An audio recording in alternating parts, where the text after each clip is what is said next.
got my head down when I was young. It's not my problem. It's not my problem.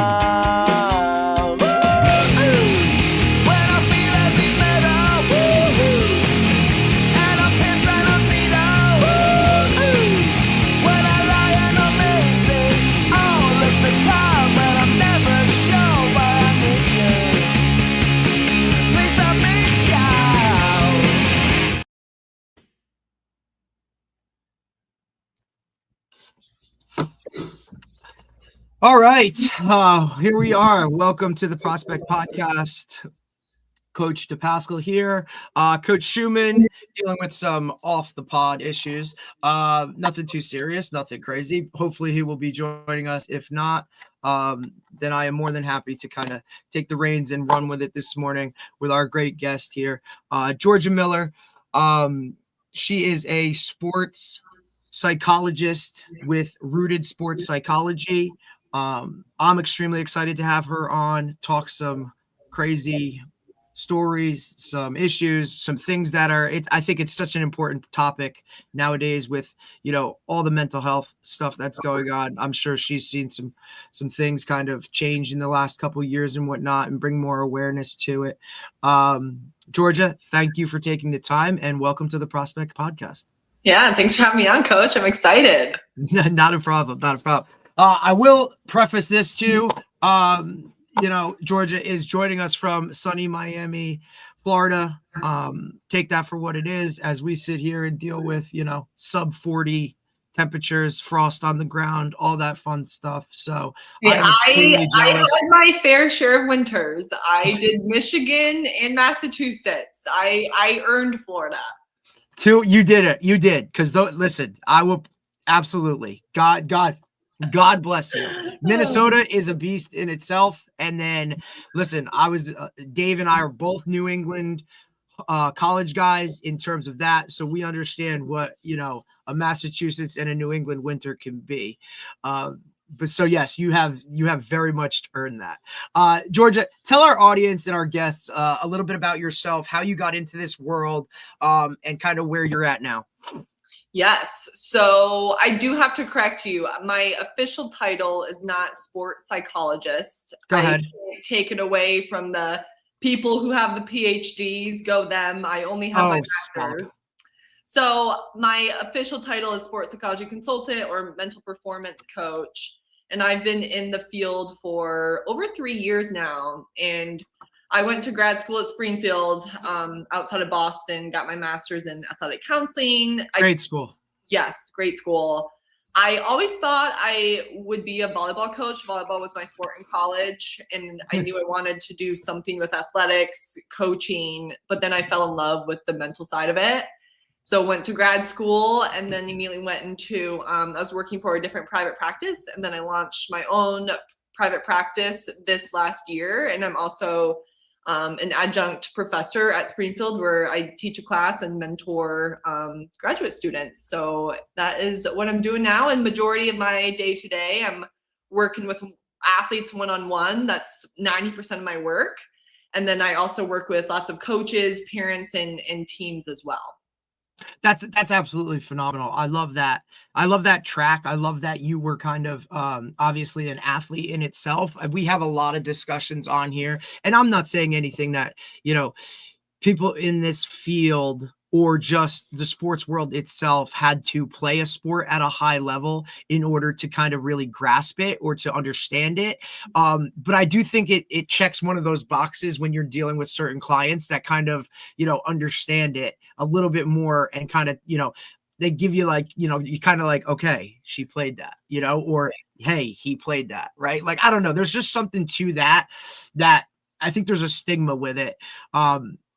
It is what it is. I just kind of think that goes along with it, especially parents too. Parents have a certain understanding of that.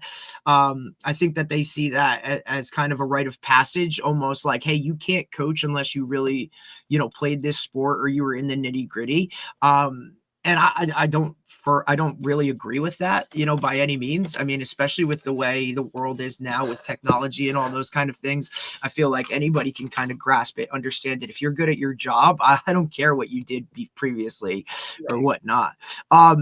Georgia, talk about, some of the day-to-day things that you deal with. What are some of the things that you see, that athletes, coaches, parents, what are the hot topics of what your clients are dealing with on a daily basis? Right. That's a very loaded question, but you Absolutely. said hot topics, so I'll drop some of the hot ones. So the majority of athletes that come to me, they're usually practicing great, no issues in practice, but come game time, they're completely choking. It's usually rooted in some sort of fear of failure. I'm working with them on letting go of mistakes, lots of perfectionism out there. That's a big one.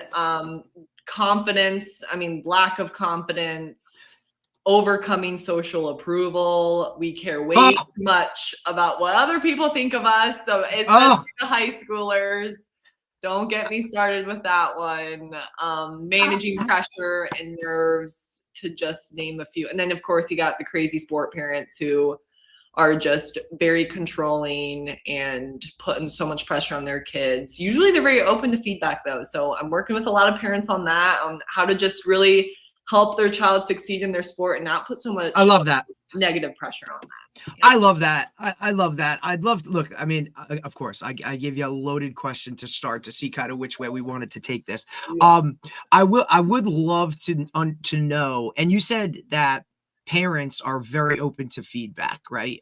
When it comes to that, for the most part, there's always those outliers. Oh, of course, absolutely. It doesn't matter who you've worked with, how many degrees you have, how many books you've written. Some parents or people in general, just they know better, right? Like that's just way of the world. Look, I'll preface it as a high school football coach, like been doing this for a long time. I think I just finished 16 seasons, something of that nature. Like I've run the gamut and you've seen it evolve and change and all of those types of things. How many times or how often do you see an athlete come to you and openly express, my parents put extreme pressure on me and I feel like I am in this vice, this vacuum, this whatever it is, and that's why I can't make a free throw. That's why, I can't make the tackle when I need to. Is that something that you see or has trended in a certain direction in recent years? Yes, more and more nowadays, especially with the younger ones. That's really sad to see. But I have so many athletes, coach, that will literally be looking in the stands at their parents' reaction every time sure, that drives you crazy as a coach, right? Woo! I mean, it's literally a conversation. And again, it's really kind of one of those things that you see them as incoming freshmen, because I high school, so I'll deal with high school, right? Where, look, this isn't youth ball. When we're on the sideline, like we're not looking that way. You know what I'm saying? Like we're focused on the game. We're focused on our teammates.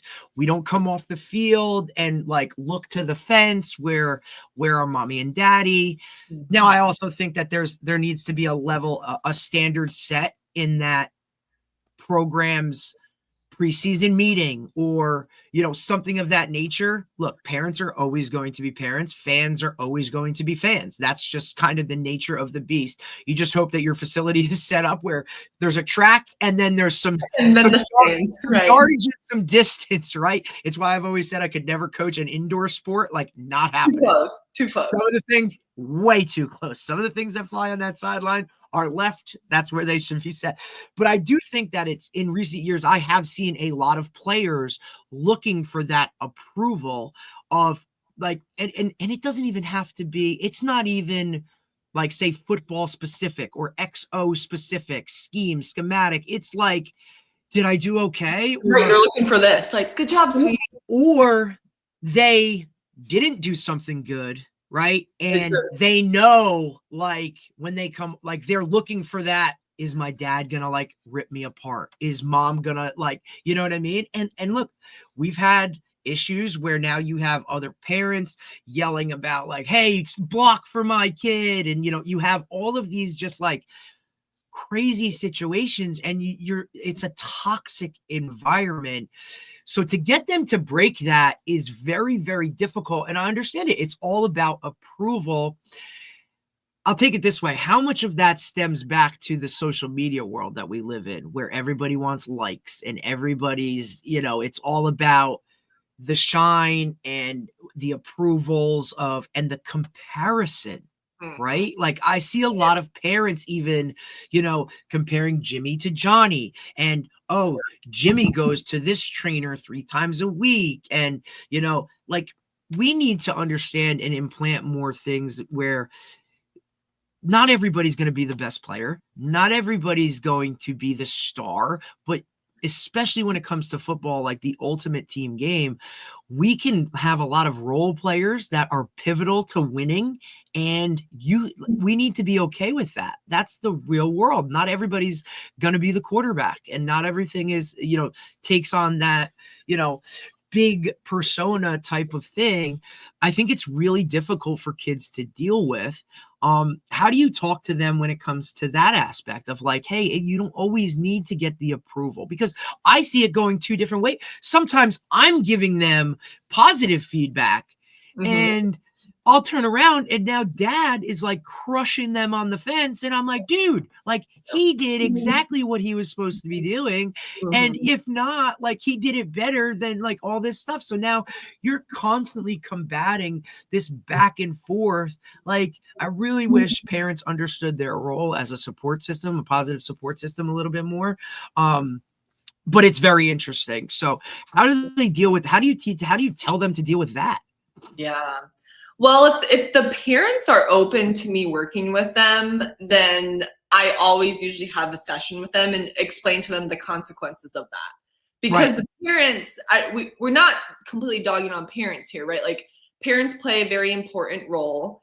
And if they want their kid to succeed and they see how their actions are negatively affecting them, then, they'll make it quick. Absolutely. Hey, Coach. Correct. Hey, Coach. Hello. I survived. Yeah. There's so far nothing wrong. He couldn't find anything. Okay, so we're good. That's Nice. good. He said maybe you did something. I don't know. I'm like, well, all right. I hope so. Yeah, you'll find out. I fear the root canal. That's what I fear. Oh. But it wasn't that. So that's the good thing. That's the only thing I really fear. I could handle a cavity. You know what I mean? I could handle that. As long as you can eat Thanksgiving on Thursday, that's what I was gonna say. That's when you'll find out. That's when you're gonna find out. That was one of the reasons why I went in, because I'm like, you know what? There would be nothing worse than if there's something wrong and eating all this food, and then there's something really wrong, and all of a sudden I go in next week and forget it's a disaster. So she's like, "Come in right now." I'm like, "All right, I'll come in." It's all right. Well, we're really glad to have you. I'm sorry. I'm sorry. Go ahead. No, you're good. We were talking about how athletes can get so distracted based on parents' reactions post-game and even during the game. And I was explaining how I talk to athletes, I call it the devil game, when they start playing for other people's opinions, for stats, for praise, for approval. Because it looks like football, it looks like basketball, but it's not actually, you aren't actually playing the sport to compete and to win. You're playing for all these other uncontrollable things. And when you start playing for those things, you're playing for something that's not in your control. So it's going to make you frustrated when you don't get it. And you're going to be very outcome focused. So you're not really focused on just executing the play in front of you. And it usually comes as you get older, maybe typically around the high school age, but sadly I'm seeing it creep down slower and slower because what you mentioned, Coach D, about the social media aspects. When you start playing your sport, you weren't worrying about stats and what other people are thinking. You're just like literally trying to run around the bases or make a tackle or catch the ball, right? Like those things don't come into play till much later down the road as you start forming more and more expectations and seeing oh, I want that praise from that nice Instagram reel. That felt good. Or when my mom and dad celebrated with me after I scored a touchdown versus emphasizing the effort and hard work that I had. What about I mean, all these are and I can tell you that as a coach, I'm a coach and I'm a parent, and I've been guilty of being upset after a game or something like that, as anybody else has. And I had these discussions with my son on stuff like, and sometimes I don't even always understand the issue like after a thing. So like, I always emphasize like working hard or doing something extra and stuff like that. But he brought something up to me which I was shocked at yesterday. I was shocked by this. So, and Derek, I don't know if you'll be surprised by this or not if this ever happens in high school anymore. Like it's been 5 years since I've coached in high school, so other than doing like club stuff. So he brought up to me like his peers who are not actually as good as he is or on a lower team saying things to him. So it's the first time that so we've always, my son's only 10, but like at his school, he goes to a Catholic school. They have at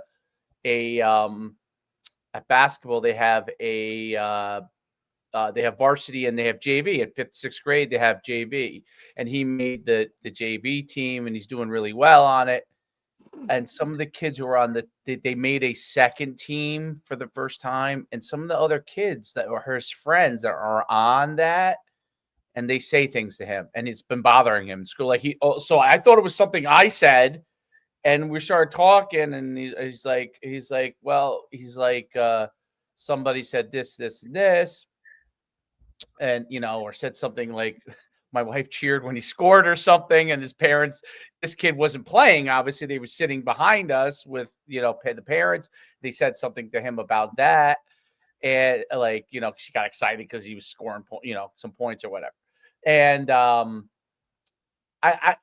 really didn't have an answer, right? Like usually I have an answer in this stuff. Like it's like I know what bullying looks like. Like this is not really bullying, you know what I mean? Like he's much bigger than these kids. So I don't know what it is, but it is kind of a little bit of a gang up mentality like on him. Now he's not the only one on the team. There's another 5 or 6 kids in his age group, so they're the younger age group that are on that team too. But that was what it surprised me. So I thought all right, maybe they're jealous or something like that. But I don't think kids relate to that. Like they don't really at that age relate to jealousy. They don't really understand what that means. So I can't even address it in that way. You know what I mean? I can't say like, oh, like you would in high school, like a high school kid, you'd be like, okay, this kid's a star athlete and someone clearly is jealous of them. You could kind of articulate that to high school. I realize that a kid that age does not understand what that means even. And so I'm trying to articulate to him to handle it. And it's actually bothering him. It's actually affecting him wanting to go to like extra work and stuff. And I'm like, why is that affecting you? He's like, oh, if he looks like he's putting in extra work, other kids say things to him. Mm-hmm. It makes them feel better. It's a defense mechanism. Yep. Right. So I would say it's a form of jealousy, obviously, but these were his friends. These were his really good friends. And now they're like ganging up on him and blah, blah, blah. Obviously to me as an adult, I know there's some form of jealousy or a kid's upset. Maybe they're upset and they don't know how to articulate it and they're kind of taking it on him. Now he's handling it. He's not handling it well.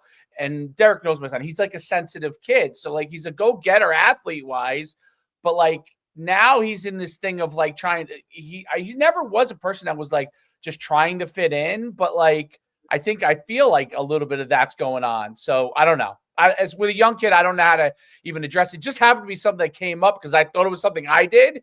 And then we went for a walk and he articulated something. It went in a whole different direction. Like I was like, oh my God, I'm such a jerk. You know what I mean? It went this whole different direction. Really had nothing to do with me, So and until I walked with him for like a 20-minute walk, I had no idea. I had to do the old Jesse Owens thing when his coach used to walk with him back in high school. So, I went and did that thing and So I don't know. I'm curious your thoughts on that, because that's something I've never dealt with before. Yeah. Well, and it's interesting with club sports. You see it like the ones team, the twos team, the threes team, right? And how players, athletes on the younger teams, I see them trying to like pick apart every little mistake that the kids above them are making, right? And it's just to naturally make them feel better. It's totally a jealousy thing, right? Versus, oh, hey, so-and-so is working out and getting more reps after practice. I like that. I'm going to go join them. Instead of competing and rising to the challenge and raising the overall level of competitiveness with everybody, now it's about putting them down and making them feel bad because, oh, I don't want to do that. I don't want to put in those extra reps and work. Right. And at a club, you don't have to go to school with them all the time. Like, kids could be from different places, but this is actually a school team. So it's guys you hang out with all the time that are in your class, and they made 2 tiers. It was interesting because they used to there's so many kids in this class, so they did that, but they used to not. They used to just have one team, but there were so many kids that tried out. And they basically told the kids who made the top team, it was really designed. They said it more to the 5th graders and the 6th graders, because there wasn't many 6th graders left, because they don't try out once they don't make the top team right the next year. But the 5th graders, they told them, do not say something to the kids who didn't make that team. So now these kids are walking around. They don't say nothing, but people are saying things to them. And they said to them, if they say anything to them, they'll get demoted to the lower team. That was exactly what they said to them. So, for example, my kid, who's like super serious and sensitive, is taking this taking this to heart. Like, doesn't want to go to school. Doesn't want to go to school. I'm not kidding. Like, and if he wasn't a sensitive kid, like he's a big, strong kid. So it's kind of like, you look at him, you wouldn't think he would be, but he just is. That's just who he is. So, but it's like, it's one of the first times where I was just like, and he was just specific. Do not say anything to my teachers. Do not say anything. You know what I mean? That whole do not. Well, because there'll be blowback from that too. Because that's just another, piece of ammo for those youth guys to kind of shoot at him and for his buddies to just use against him. Like, oh, now you went and told mommy and daddy, and you told the teacher, and yada yada. Honestly, like, this is all middle school nonsense stuff. It goes along, like, it's part of it. I don't think it's anything unless it gets to a certain level. I've seen it all the time. I see it with the high school guys. They get after it, and they it's just there's a fine line, and every kid is different in terms of how they deal with it, or how to heart they take it and whatnot. Yes, Troy is more of a sensitive kid, being around him. Like, he takes this stuff, like, feelings matter to him, whereas some kids, like, they wouldn't give a shit that, hey, dude, like, I'm better than you anyway, so whatever you say doesn't really matter. Doesn't matter. You know what I'm saying? Like, keep talking, dude, but, like, I'm playing, you're on the bench. That's how we're wired. Like, you know what I mean? But that took time. Like, that have to develop that callus, develop that tough skin. I mean, look, dude, like, even the best athletes there's 2 sides to it, right? Like, doesn't matter how good you're doing, somebody's always going to hold you to a higher standard, or always try and bring you down. I think you just have to kind of give them some of those, like, those techniques and whatnot. Now, I don't know specifically what those techniques are of how to handle that stuff on a daily basis. Plus, with that's why we have Georgia. That's it. But I mean, and also with the social media aspect of it, yes, like, it is now more in the limelight, because, like, a lot of people are, they love to hide behind a phone, or they love to hide behind social media, and that's passive, right? Is that like, say it to my face, right? Like, most of them aren't going to do that. So that's a good point, right? But I could see now, for the first time, I could see how that could then become, and it's a way bigger issue, I think, with female athletes a lot of times than male athletes, because that the looks and how you look has become a big deal, especially with all this, college, this NIL stuff. But as far as, like, I could see for the first time, I could see where the line goes to start to do stuff social media wise, right? Like, do you like, are there techniques that you try to give kids, high school kids, middle school kids to cope with? Parents are a big issue, obviously, right? I mean, I'm an issue sometimes, I'm willing to admit it. I'm a crazy competitive person, and I didn't realize how competitive I was because it was always me as an athlete. And when I was coaching, it was coaching athletes that had no connection to as far as outside. I mean, you're connected to obviously because you love your athletes, but as far as I wasn't going home with any of those people. So at the end of the day, it wasn't like they were, but I realized it when I deal with my own son, like I'm like the only thing my mind goes to is to like, okay, what's next? What do we do to get better? Like those kind of things. And like I had to really realize that like they don't always think the same that you do.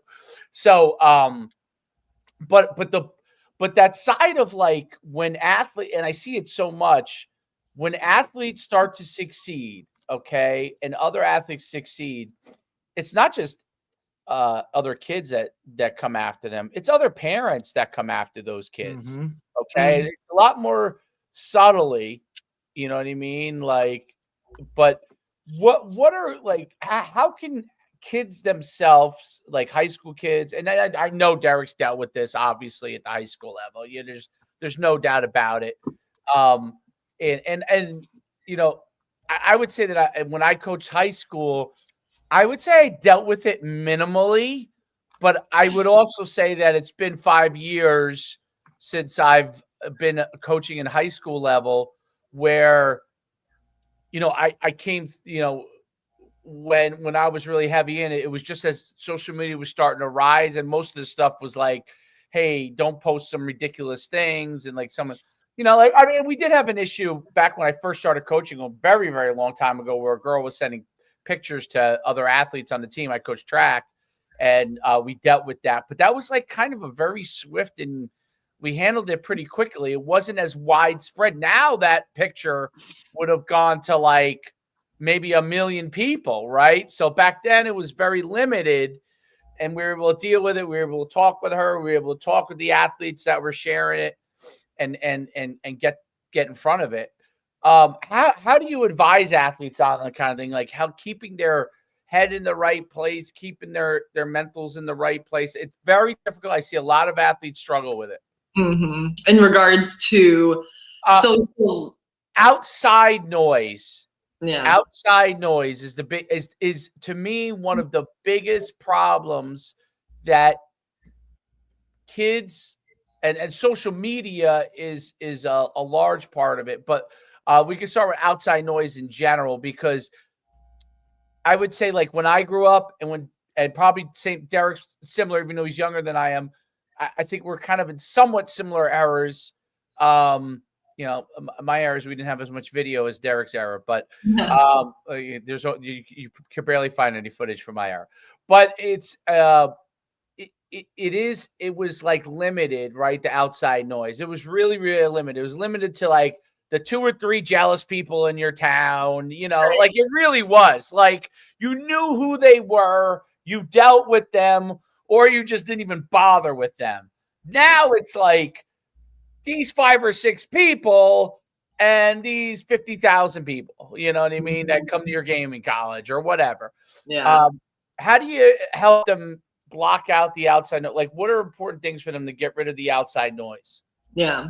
Well, first, I think it's important to really help them see and identify what their main distractions are, because a lot of times athletes will come to me and they're like, I am the most focused person and focused athlete in the world. And I'm like, just because you're focused on football, though, that doesn't necessarily mean you're focused on the right things in football. If you're focused on that past mistake or that crowd noise that's off in the distance or the score, like those probably aren't the best things that you should be focused on, right?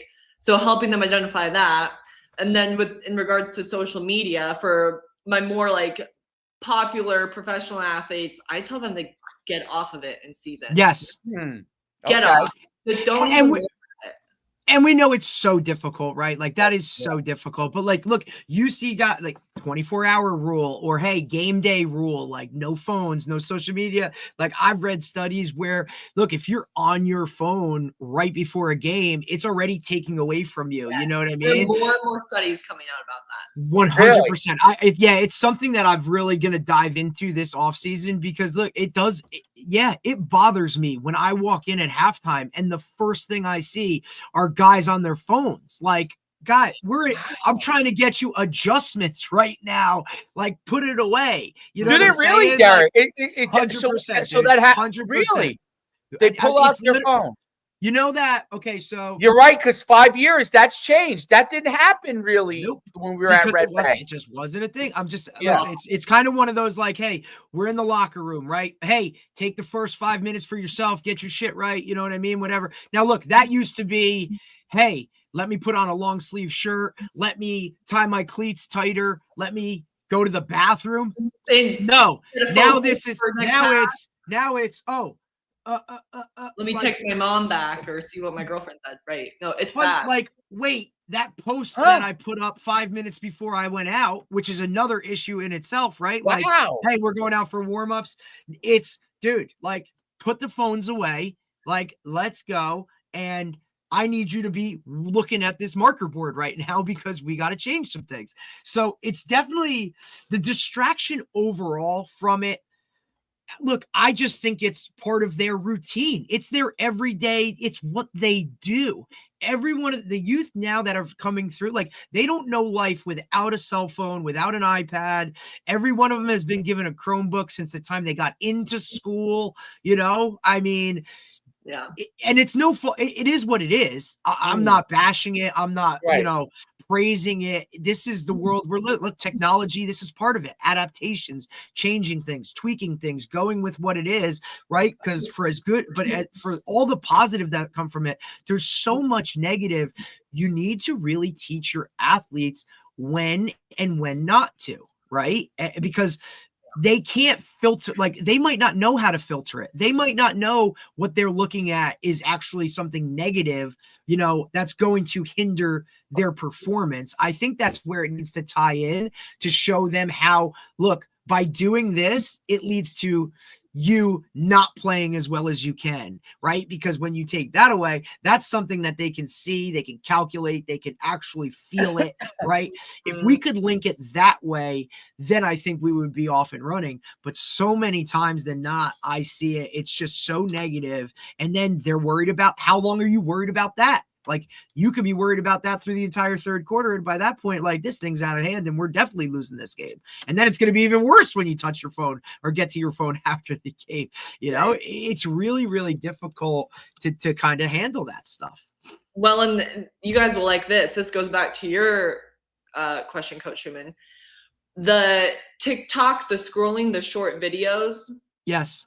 The reels, the shorts, all that kind of stuff. It's so bad for their focus because if they don't like it in the first second, boom, boom, boom. So they're training a distracted squirrel brain.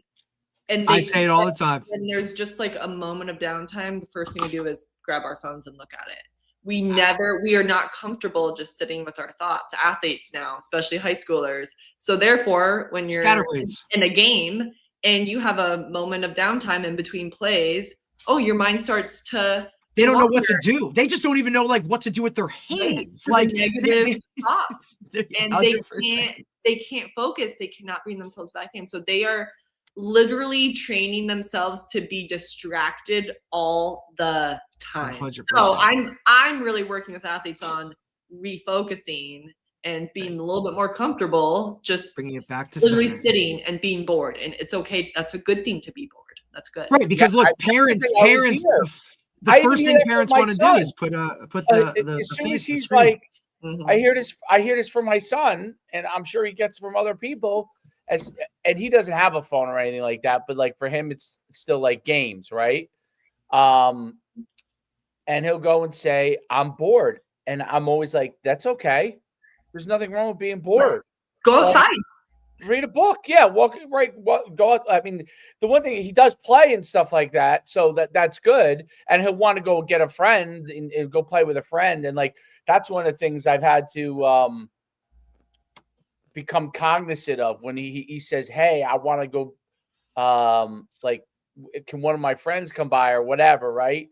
Like, to really consciously not dismiss that because you have something to do, or my wife has something to do. The best thing, right, ever. Like, go have play dates, go bike around with the neighborhood kids, go interact. Yes, climb a tree and break an arm. Like, we don't see broken arms anymore, do we?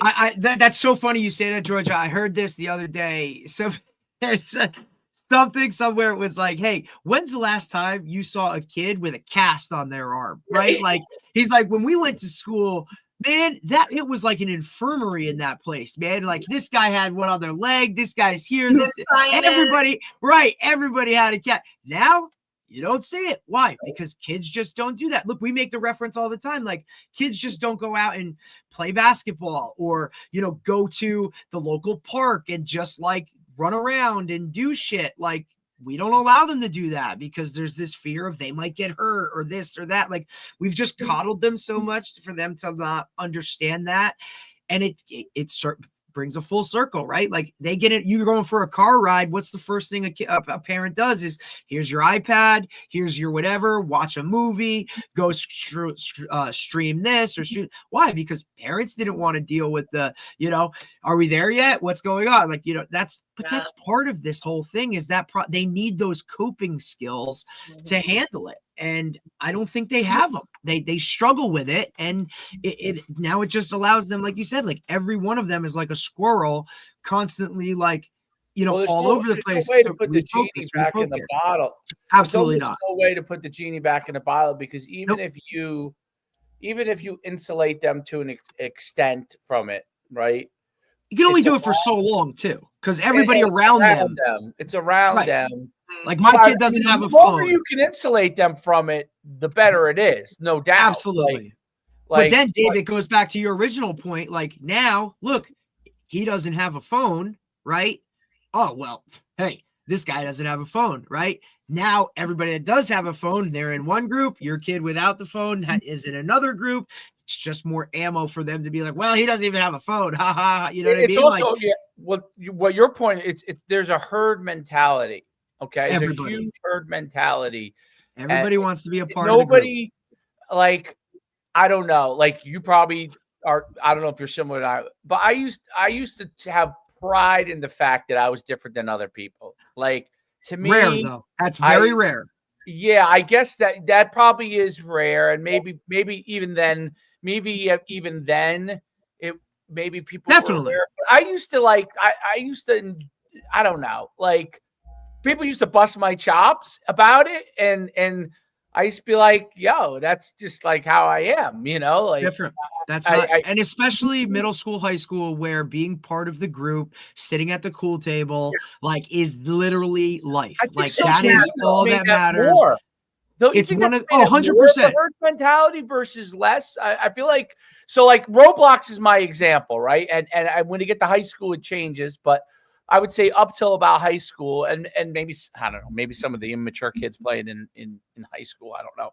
But the 75 million daily users in Roblox, including obviously adults. All right. It's the highest. I just watched this whole thing on it. It's the highest amount of predators, meaning like child predators, not just like young kids. I mean, like adults to like high school, right? Like sexual predator, all those kind of things, right? All the way along the lines. In the world, it's a multi-billion-dollar publicly traded company. Okay, that game. It's a publicly traded company, and until you dive into it, you're like, oh my goodness, think about that. That's like a mid-sized country, you know what I mean? 75 million daily users that are on there. You obviously very difficult to probably guess, because of all the different activities that are going on. But there's, I'll see it, like, I'll see when they're playing like the football. It's called the hobby or whatever. When they're in a room, there's always mega rooms. Okay, and there's a football one. And so, like, I'm on a team with Derek because Derek's my friend, and we joined a team, and there's other people that we don't know that are also on our team. And on the other team, there are a bunch of people, 11 guys and whoever, it could be guys, girls, whatever, operating each individual player, right? You don't know who any of those people are other than you and your friends that chose to go in that team, right? Now, you can't, as a parent, like if I'm not there when that's going on, how do I know someone doesn't say something to a kid, right? And that's that's the whole thing of like, and that's different than the athlete part of it, but it's the whole herd mentality. Like everybody goes to these one or two areas for things, and they're all on it, and they're all doing it. And how do you get kids comfortable with their own individuality? You know what I mean? Like, and you know, it's the same thing with like, you know, my kid goes to Catholic school, but on the public school side, where you know politically there's like a movement to do this or to do that to be overly inclusive, and then you got all of a sudden people who normally would like I think like, hey, teenagers, you know, they question themselves when they become teenagers. That's natural, right? And all of a sudden we're saying, hey, you should go get a trans. You should think about changing your sex or changing your sexuality. It's like, hey, kids, when they're in middle school, they have to figure these things out. Yes, there are kids that are obviously could be one kind of thing or the other, but there's a lot of kids that are figuring it all out as they're coming through. And then we're pushing them in this herd mentality to choose a side on something, to choose whether they're heterosexual, whether they're homosexual, you know, like whether they feel comfortable with their bodies. Like I listen to see these things like online where these, like, why, you know, let them be kids. And so how do we get to embrace comfortable with a person? I'm not talking about like sports, like just who I am, what do I enjoy, what kind of, you know, friends do I want to be around? How do we help them to like figure those kind of things out in a good way? Because I think that part is going away a lot. It's crazy to me. Yeah. Well, I think a lot of it goes back to the confidence piece, right? And making sure we're highlighting their unique strengths, their unique abilities. Derek and I were talking about before you got on how it's so important that you know, like your role. I'm kind of connected back to sports here and team roles, right? Like you don't need to be the star player all the time. Maybe you're just the player that provides the comedic relief on the bench. And that is amazing. Every single team needs somebody like that. Right. Someone to break that ice, right? Or balance that thing out when things are really tight. And I'm not in a disrespectful manner in front of the coach or whatever, but when like coach walks away, like we could all name that teammate that you were like, dude, like Jen, like that was hilarious. Like, or just breaks that. That's your role. That's like, own it. Do it to the best of your abilities, right? 100%. And that's why God put you on this earth. Like you are that person. You might be able to abilities. Exactly. And it's I think that's so pivotal too. That's so important for parents, for coaches to highlight those guys that aren't by definition or what everybody puts as like, this is the key part of our team. Like, do you understand that comedic relief and that tension breaker for the 7 other dudes that are wound so tight? Look, it might not get them to like laugh or whatever, but in their brain, it's going to add a little something to this, which is going to ultimately help all of us. Yeah. Highlighting those bits are going to impact thousands of more people than your ability to hit a baseball when you graduate one day.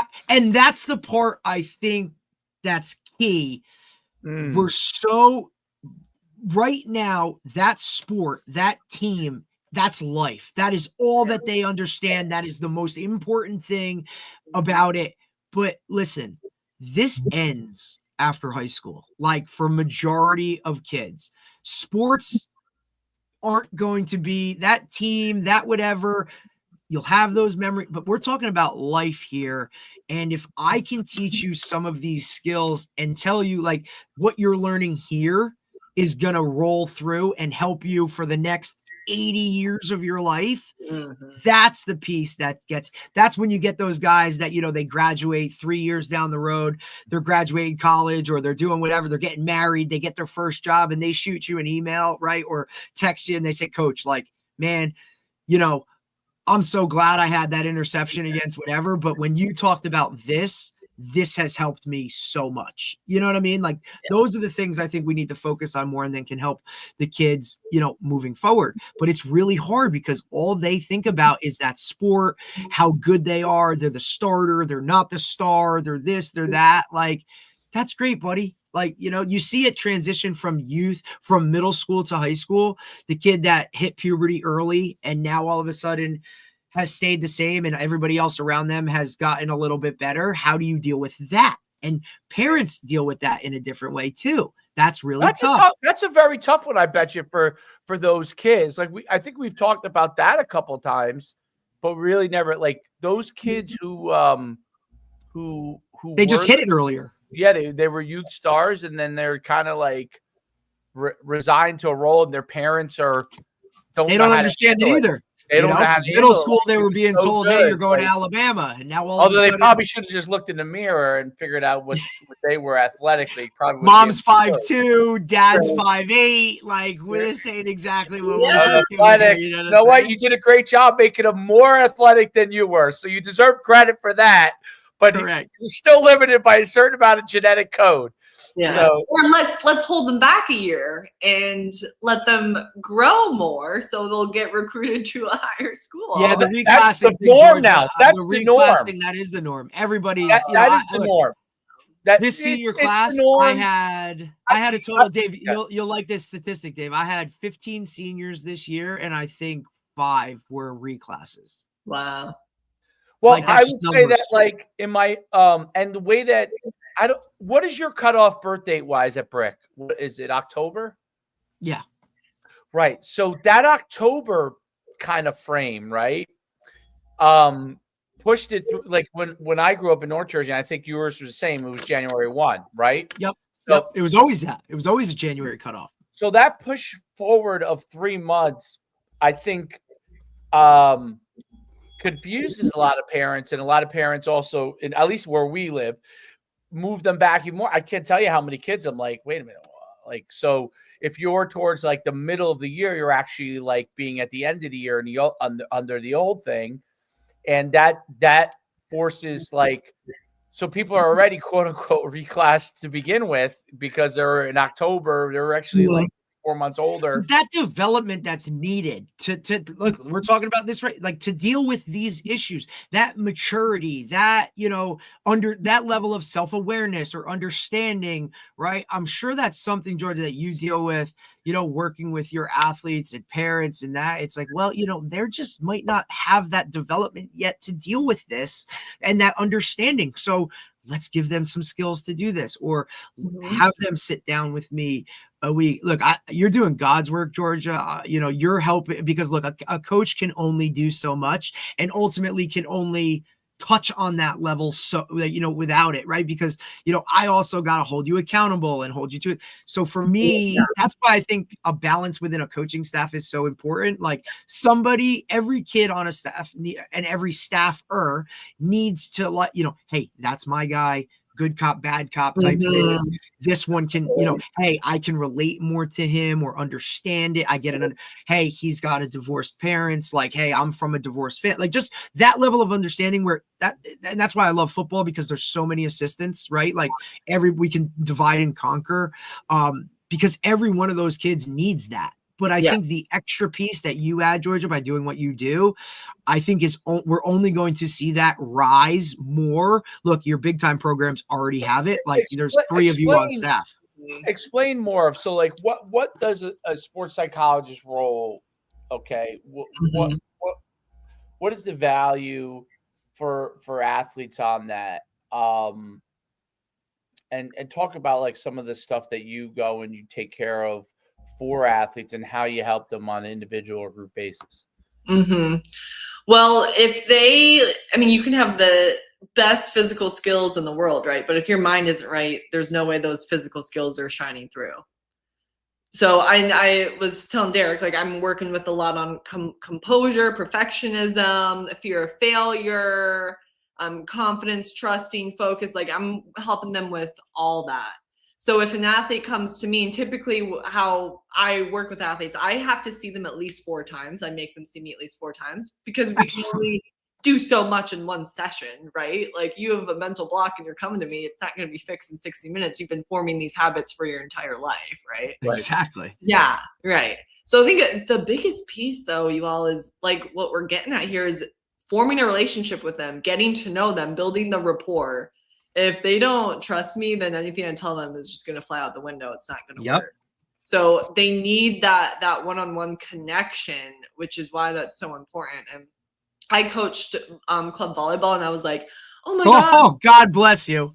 I don't do it anymore, but this was like 3 or 4 years ago. And it's like, oh my gosh, my team's gonna be so good. Like, I have all this volleyball knowledge, all this mental knowledge. No, I couldn't focus on any of the mental side because I was so locked in on just like strategy, technique. You need more people to help hit all the pieces. It can't just be one person, because your job is to make decisions that's best for the team. Unfortunately, maybe you have to cut somebody, right? My job is to help the individual. And so that's kind of like where that nice balance comes in. I do have to get going, you all. I have an athlete at 11 here. Yep. It was so nice chatting to you guys and meeting you all. And thank you so much for having me on. No, thank you. Appreciate you so much, Georgia. All right. Bye-bye. We'll follow up with you guys. All right. Bye. Bye. Oh, shoot. Oh. All right. Sorry. Dude, she's awesome. That was great. I wanted to she's a Springfield grad. I'd like to dive in more with certain yeah. We can get her back again. Yeah, I want to dive in with strategies because I think that a lot of athletes really struggle with, okay, how much is too much? Doing everything so you say, hey, you got to do the extra work, right, to be a better player, right? Let's say you're coaching receivers, okay, and you say, hey, you need to put in extra work, right? And they have a hard time struggling with what is extra work and what is rest. Like, what does it look like? Yeah, right. Like, now, what's great about Tony Holler's program from an athletic standpoint is it gives you a parameter, right? But what it does not address, okay, yet, and you know who's working on that, yours truly. What it does not address is football players in the off season are going to get extra work from somebody. That's just a norm today, okay? Whether they do it once a week, twice a week, how much they do it, right? But that has to be factored into overall development, right? And it's not. Yep. You know this firsthand. You guys have a lifting program. Guy goes and does something over here with the trainer, does this receiver work over here. All of a sudden comes in on Friday and is like beat up. And this is the off season, right? I'm not talking about in season, right? Yeah, no, this is off season. In season is less of an issue because really they're not going to go to the trainer very much in season. Well, because right? they understand the structure a little bit more of like, that's too much. You know what I mean? Like the off season, we're, kind of aiming for this. There's just an overall, I want to say, like, goal at the end that they're aiming for in season. You know what I mean? Like they understand that. And they know the most thing they could do is rehab themselves on a Sunday. That's about I find that interesting too, because that's where I think football is very different than other sports, right? Is because when it comes to football itself, like, you only play games a certain number, you play it once a week, right? Where other sports, like, so for football, your off season is look, what am I doing? Okay, I'm lifting, I'm running, right? I'm working with a trainer, but you're not playing the actual game. All right, you do flag. That's a very different game. You're doing 7-on-7. That's not football. That's not tackle football. It's all very separate entities. and I heard Troy Polamalu talk about this actually. His thing was my second order, favorite Troy. I know he's the best, dude. Troy Aikman's number 1. He's number 2. In order to get next to my son better at his actual sport, right? He was, I need to play it. I need to be in it. I need to be doing it. So how he would kind of like make up that ground or feel like he was getting better in like, and this wasn't, it would be in season. He would go and play scout team because he wanted more reps. He wanted to be able to see things. So his whole thing was and look, we can talk about mimicking a game-like situation as much as we want, preseason, off-season. It's never going to happen. You're never going to get to it. It's not like basketball where I can go and play game after game after game in the off-season and be in that world so that when the regular season comes, like, hey, I've seen this before. Football's not like that. It's very hard. It's why I think like you can see it, but reaction is very different. I can sit here and study huddle film my entire offseason and understand that, look, when this guy does this, it's going to be, but it's not, you're not in it. So you still need an element of, I get almost, how do you train, right, to keep yourself cool, calm, and collective in a game situation when you're only getting 10, 12 of those in a year? And that's really hard. Use the virtual reality stuff to do it, but I think even still not. It's still. I think that's getting closer now. Shit, if I could, there yet. Think about that though. If I could, Texas Tech has it, right? If I could go to Texas Tech, right, and in the off season after I get my lift in, I can now go and I can sit here and I can throw a live 7-on-7 against whatever. That's going to put me closer to a game situation, right? Like I can. What has that? Have you ever seen? I think that's huge. There's like these soccer arenas, right, where they have you're right, because Texas Tech does have that where you have the video and you could do so. They got the full width field of the giant there's screens. These soccer arenas that are indoors. Dude, sim is going to be a big thing, dude. Yeah, these soccer like little indoor things that for people who can't get outdoors, they have these there's a big business. It's like a simulation thing, and you kick, and there's an actual goal, right? And there's an actual. You're actually taking shots on it. It's a video board. Absolutely. A player's moving in front of you, and you're kicking. And so it like in soccer, it's probably easier to do, but of course. They've already got it advanced to where absolutely the direct feedback is just an outlier, dude. Like it is so difficult, and you don't get. I saw that in soccer. I was like, and by the time you even figure it out, like it's junior year of high school, and you got 10 games left, like, and then it's over. So I can tell you this: I didn't when I moved positions. This happens a lot in college, right? I moved positions. Dude, that's hard. The first year I was as a junior playing linebacker, I was totally different. I was just an athlete. I didn't even know the reads because I was a safety in high school. I didn't really get it. I was just being an athlete. By the time my senior year, I was then more doing what the coach kind of was coaching me on. It wasn't until the second half of the season, my senior year, that I was like, oh, it like just clicked. And then and then you're 5 games left, and your season's over, and you're like, oh shit, that's it. Like I wish I knew that sooner. It's why look, I played another position earlier, But that's one of the things. That's why it's like constantly like, look, man, like pick a position, right? Like, and then dial in on it. Like I was just getting good, and I'm like, oh, it's over, right? And I try to like explain to these guys, like, man, like, look, there's a process to this, right? Like, as a freshman, when you come in, you play both sides of the ball, like irregardless of what, like, you know what I mean? Like we play both sides, we figure it out.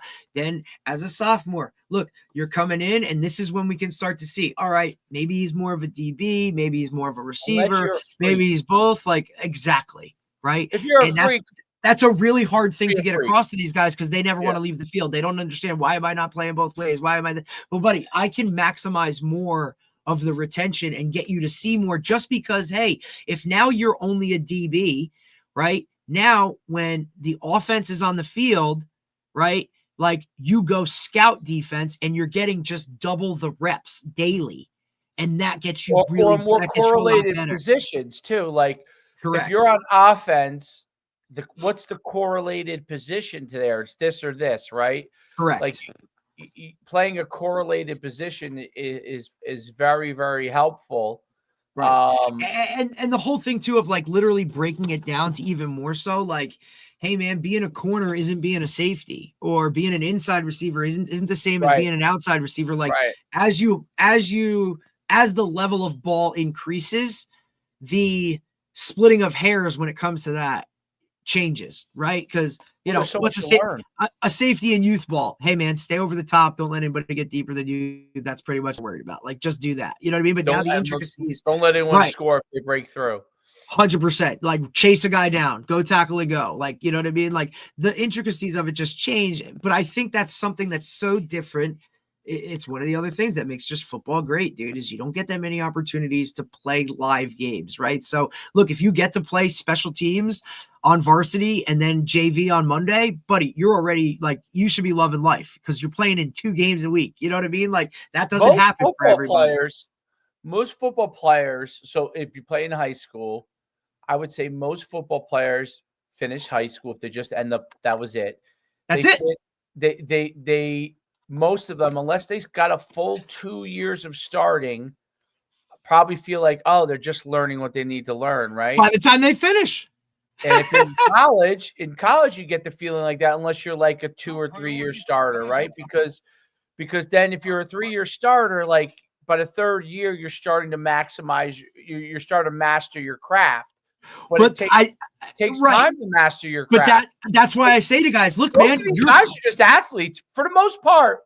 And that's what I say and that's where I think coaches need to understand that more of like, hey man, like you can win games with a lot of athletes just figuring stuff out. So to spend all that time trying to like, hey man, this is your read here, or this is your that, this over like, on that, dude, we overcoach it so much that now it takes away from the athlete. Let them go out there and do what they do, bro. Like, let them go. Because now when you get them thinking, they're slowing up.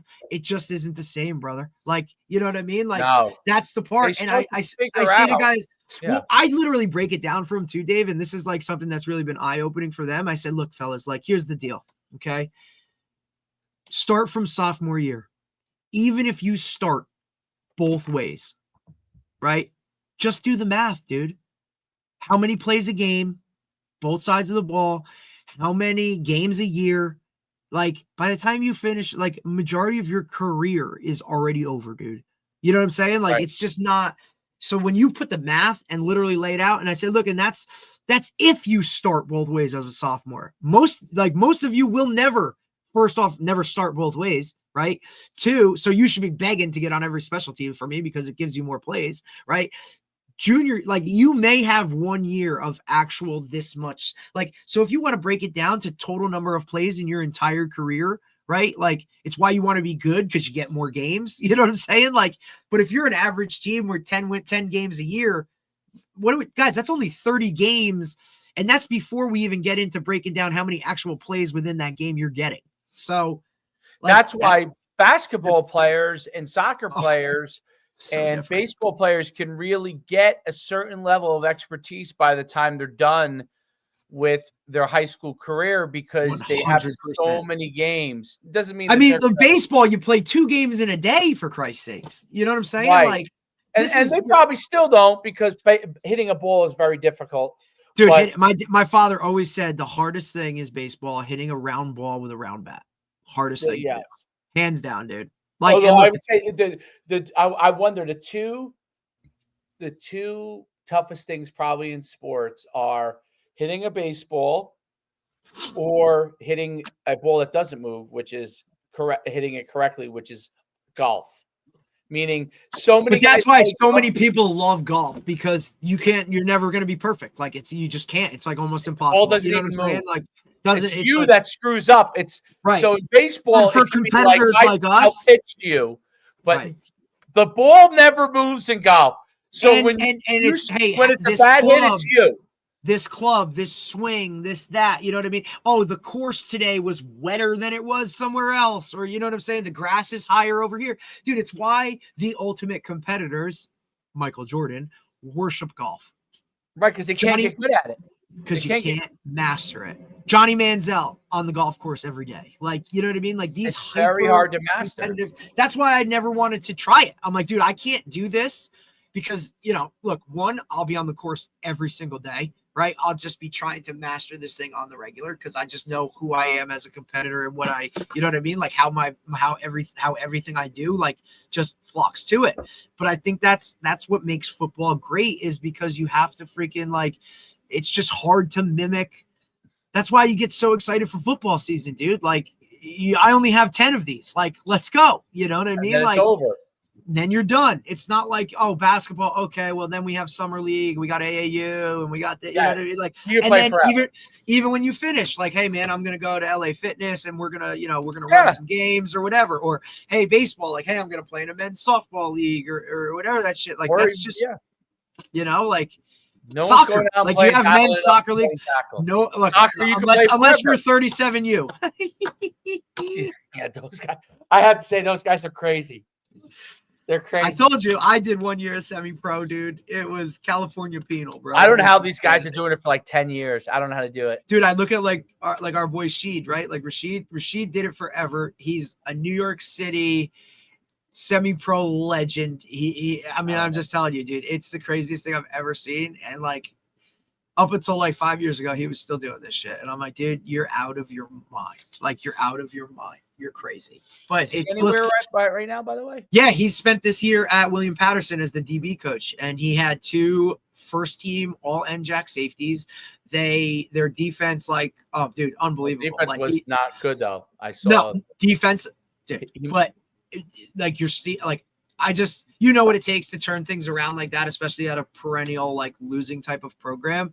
Dude, he's got it. You know what I mean? Like at least his position group. You know what I'm saying? Because you just know what he is. He builds. He's this. Right. He's got some.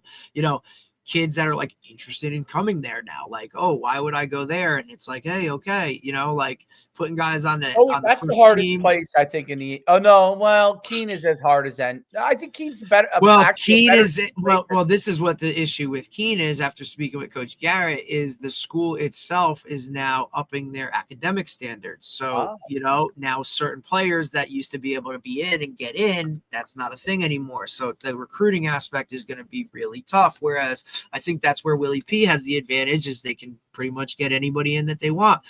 Rowan just wanted, they just missed the playoffs, right? At Division III. They just played an ECAC game and won. Like that is a freight train that is coming. And I mean, he's tapping into everything. He's got a really good thing going down there. I think Ford was, you know, a freshman player of the year, right, for his contribution. So, really? Oh yeah, dude, he killed it. And the caliber of playing, I don't know what he's gonna do. But I think that's something else too. Like he runs such a good program. I don't think these guys are going to want to leave because he's treating it like a higher level than a Division III. You know, like he's putting together, like trying to figure out how can we do some NIL stuff or whatever it is. Like, you know what I mean? Like he's really kind of up in that ante. So I don't think guys are going to want to leave, dude. Like he treats them a certain way. You know, I think it's going to be really good. If you've noticed recently, Monmouth is doing their whole like run of, okay, every really good player in the Shore, that's a 2026, we'll just throw them a PWO. You know what I'm saying? Oh, that's already coming down the pipe. Oh, this is the whole thing because they were the last, one of the last 4 teams not to make the playoffs. So Monmouth didn't even make the playoffs, and because obviously the FCS playoffs are different. But now, so you know, now they're all, you know, often doing their whole thing, which is always kind of funny how they do that. But interesting, man. I mean, it's interesting. Our state is different though. A lot of Division IIIs, 1 sprint football team, and Rutgers, who has to beat Penn State in order to be bowl eligible. So that should be interesting. 5 and 7, they can't get in, I guess. Guess not. No, I mean, listen, how much of a draw? Year, I thought they did 1 year. Yeah, but I mean, look, if you're that bowl committee, how much of a draw is Rutgers? Like, yeah. You know what I'm saying? Like, that's really tough. And now, look, you got to go play Penn State and all that kind of jive. I mean, I don't know. The thing I'm looking at now is how long does it take James Franklin to get Virginia Tech back to where Virginia Tech? You know what I mean? Like, how long? Does it Not take a long year? at all. Is it 2 years? 2 years I think max. with the transfer portal and all that kind of stuff now, dude, I think you can turn around programs in a year. I don't think you have to wait that long anymore. Yeah, I think it could be 1 year, but definitely 2. I like you might need 2 on the safe side, definitely. That And whole, depending on what assistance he brings along. yeah. Because I don't care what anybody says. Like assistants, like assistant coaches are your lifeline. Like that's what makes or breaks you as a team. Can guys recruit? Can guys do this? Can we bring guys in? Like, are they hot names? Like all that kind of stuff. I mean, I think Virginia Tech's a little different, man. That's not like a higher academic. Like that's going to be tough to get. You know what I mean? Like, I don't know. Is Virginia Tech a better school than Penn State? You tell me. I don't know. Academically, Virginia Tech's pretty good. It used to. I mean, it's an engineering school. It's not like the cream of the crop engineering school, but it is a place that got a lot better because of the engineering component and like how important engineers became over the years. I would say 20 years ago, I would say probably wasn't a phenomenal school, Right. But now I think it's a very good school. I bet you it's probably rated pretty high. Oh, I bet you. Yeah, I mean, and Virginia schools in general are rated very high. Like, yeah, look at like William and Mary, like Virginia. right, like oh my God. So Virginia is a high academic school. Never James understood. Madison's a great school. James Madison. Is Old Dominion in Virginia? Old Dominion's a very good school. Yeah, they're all. And look, good. that guy, the head coach at Old Dominion, Ricky Rain, who was Franklin's like guy. Like they've been talking to him. Like, are you going to leave and go be his coordinator, or are you going to stay being the head coach at FD? How's he doing? Oh, I thought they were like 500. Okay, I don't even. Yeah, it's funny. A lot of these Old Dominion, these were all like CAA or Yankee Conference teams. I know. I mean, I look at Sacred Heart. They're moving from the Yankee Conference to the CAA. They just played Villanova, who's leaving to go to Patriot League, and they lost by 2 tutties, if not 3. Oh, yeah, right, because Villanova was CAA Yankee Conference. Now they're going Patriot. Yeah, the Patriot because I mean, Old Dominion's they're second in the Sun Belt. But CAA, the CAA lost most of its high academic schools. So JMU's gone. Look, like Old Dominion beat Virginia Tech this year. They lost. They only lost to Indiana first game of the year, 27-14. So they won the rest of their games? They lost to Marshall and they lost to James Madison. No, Marshall. Did you see it was interesting? Southern Miss, the guy who was at Marshall and he left and he brought all those guys went in the transfer portal. He took a team that won like 1 game last year and now they're I think they were bowl eligible, if I'm not mistaken. But it's amazing. Look at Tulane. He took his Marshall kids with him. What did the Indiana guy do? Took his Old Dominion, took his James Madison, or took whoever. Where'd he come from? James Madison, right? Took the guys with him. Like, you can do that now. That's the other guy that's hot, Bob Chesney. Oh, dude, he's gonna get the UCLA job. Oh, is that what he's gonna get? That's the guy from JMU. Now, I'm not a big fan of East Coast, West Coast. Like, you know what I'm saying? Like, Chip Kelly, I think, is the only one that's done it. He's an East Coast guy. Oh, he is. Okay. How about Chip Kelly getting fired? I saw that. It says Penn State reportedly targets Bob Chesney. Of course. I just don't know if the alumni are okay with that type of hire. Like, I think they're looking for a bigger splash hire. I think he would be perfect. I do. Listen, I knew him from when he was at. I heard him speak when he was at Assumption, and I'm like, this guy's a rock star. Assumption. Yeah, and then he went to Holy Cross, and he won there. Like, he had Liam at Holy Cross. Liam loved him. I know him from Holy Cross. Definitely. And let's see, Bob Chesney.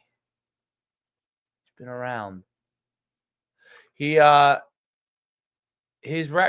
coaching record is 130-51. That's unbelievable for college. That's 130-51. That's unbelievable.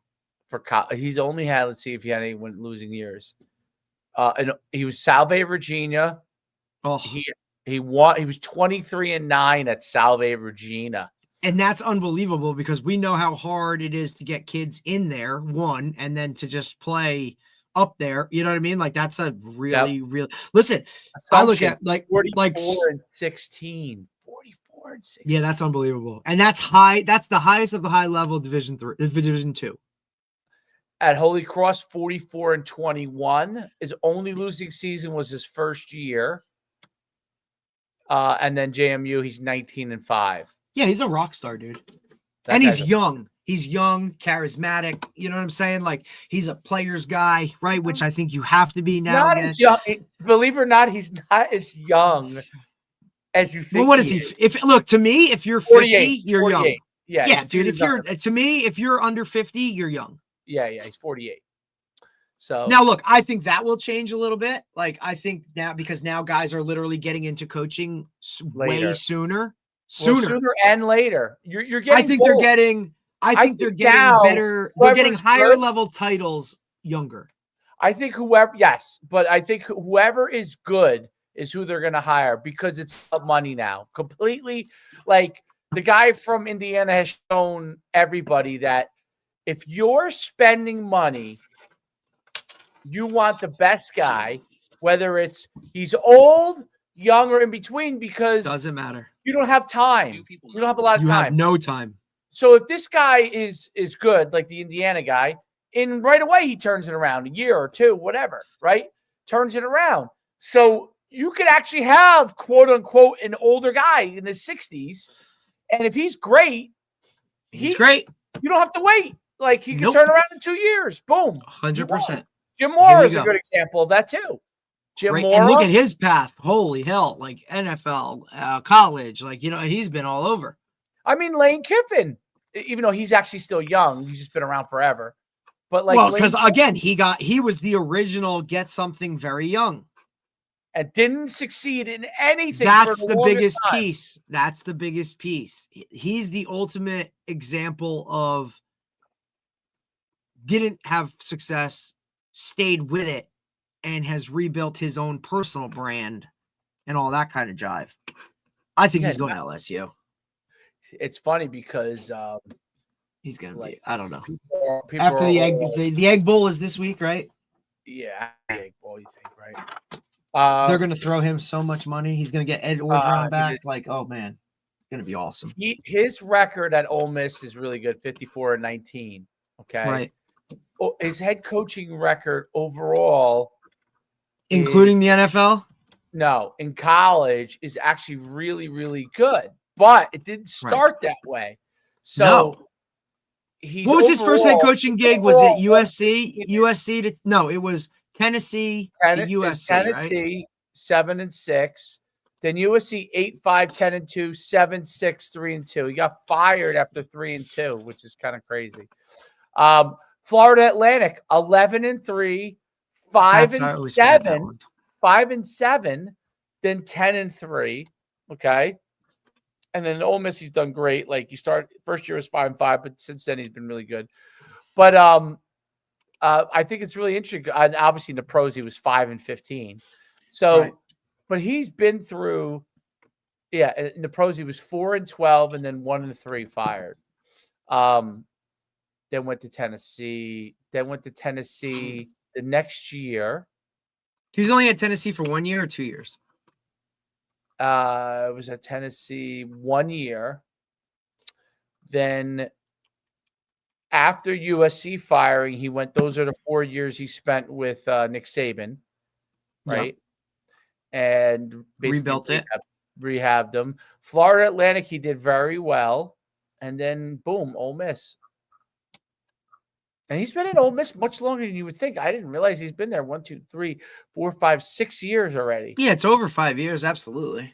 It doesn't seem like. And they didn't win right away when he got there. They were 5-5 the first year, but after that they won. But yeah, I mean, like, I mean, if you look at James Franklin record, it's probably the best of all. Like, absolutely, he was a 10-win guy for almost every year. I bet. James Franklin's record is. I'm just curious. Stuff gets me curious.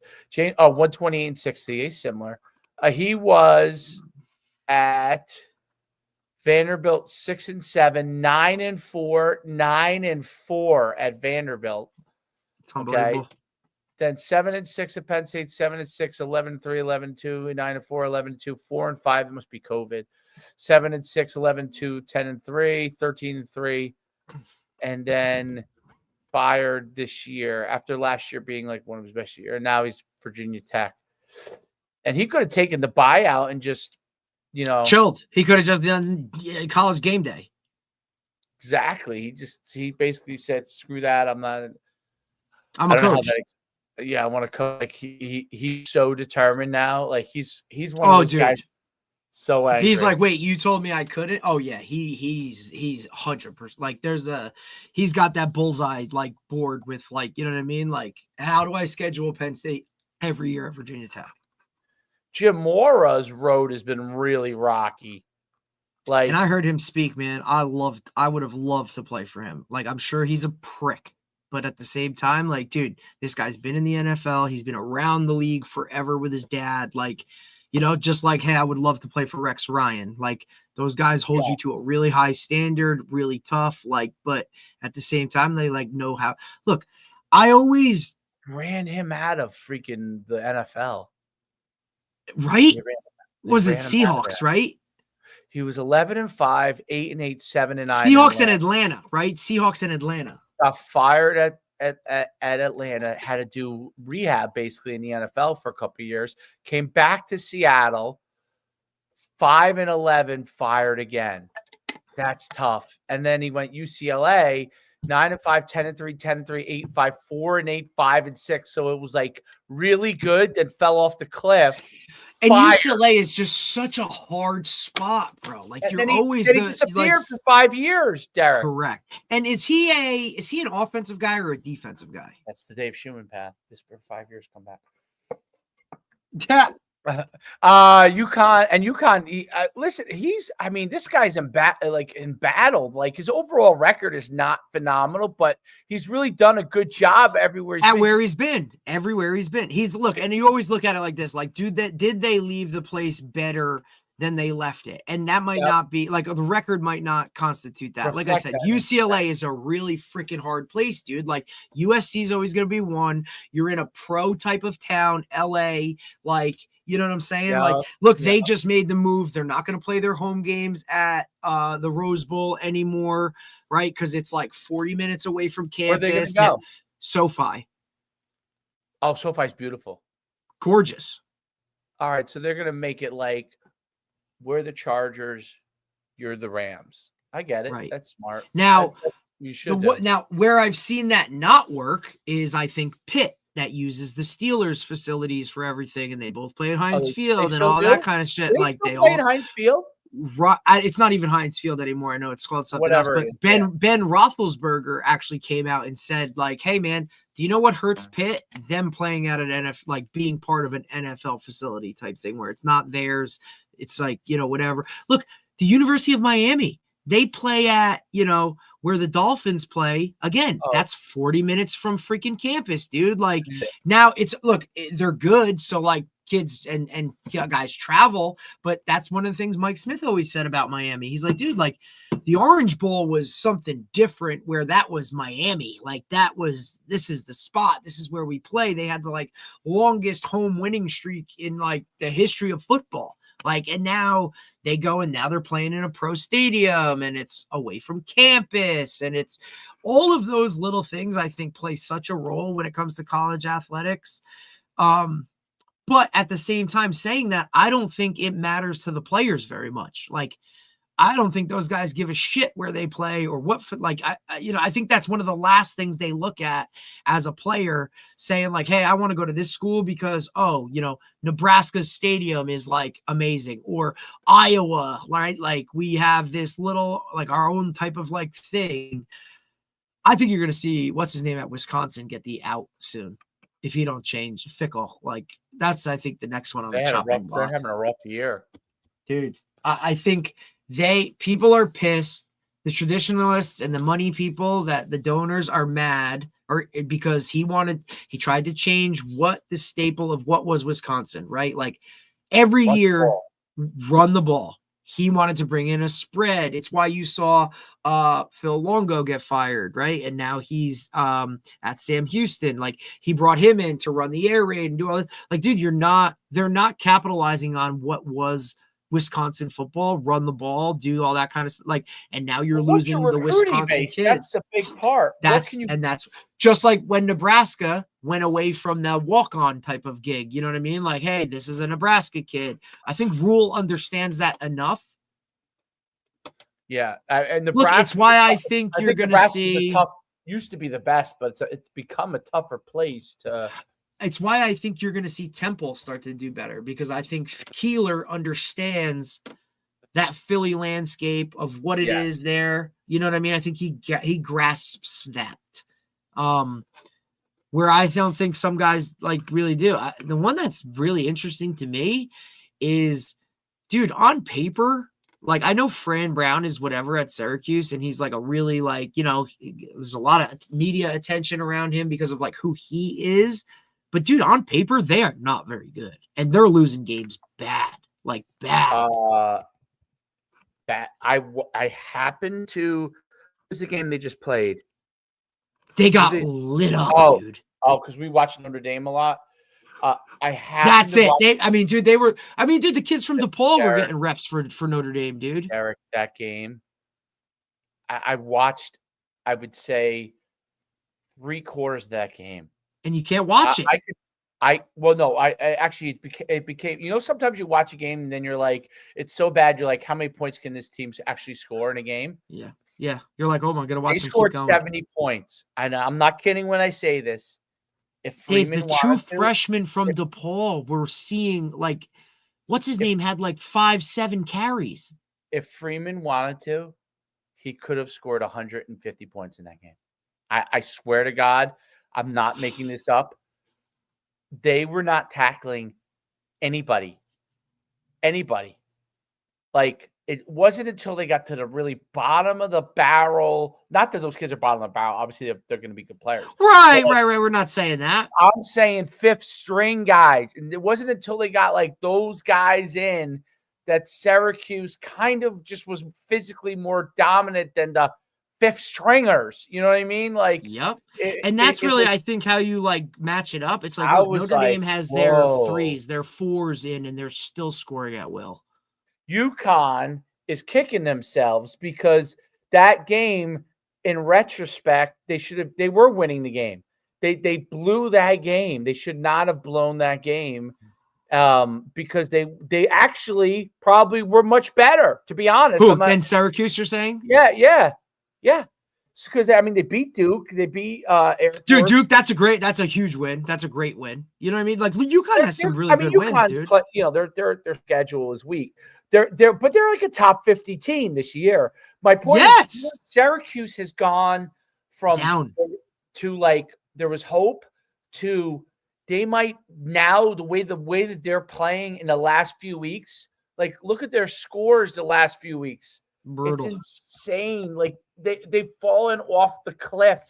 Yep. Like they lost 70-7 to Notre Dame. Miami, 38-10. 70 in itself costs you some recruits. Like just that number, like 70, dude. 70.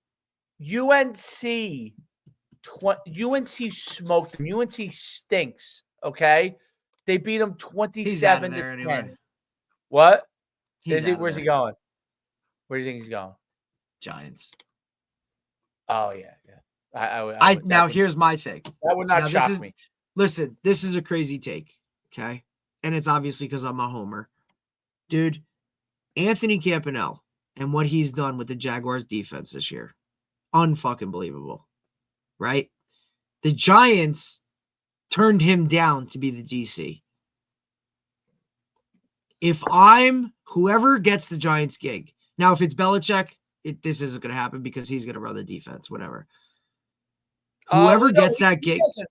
I don't think he runs it anymore. I think he just overseas. He has a DC. But I think if he goes back to the Giants, I think he takes more of a hand. Plus, I feel like yeah. he has his guys. This year for him is like he's been like out of football. You know what I'm saying? Like, look, he probably calls Matt Patricia from Ohio State and says, dude, you're coming back and you're going to be the DC with me for the Giants. Right. I would see that. You know what I mean? Something like that. But I mean, that to me, like, go hire the Jersey guy who's been only trending this way. He took the Jaguars from whatever to this without Travis Hunter. You know what I'm saying? Like, majority of the year, the Jaguars are winning. Like, what? I mean, look, I know it's a new head coach. I know it's a new, but come on, dude. Like, you're telling me that move isn't whatever. Now, look, you want to be really crazy? Just make him the head coach. Like, you know, Giants would never do that. Not yet. But I'm saying, you want to do that?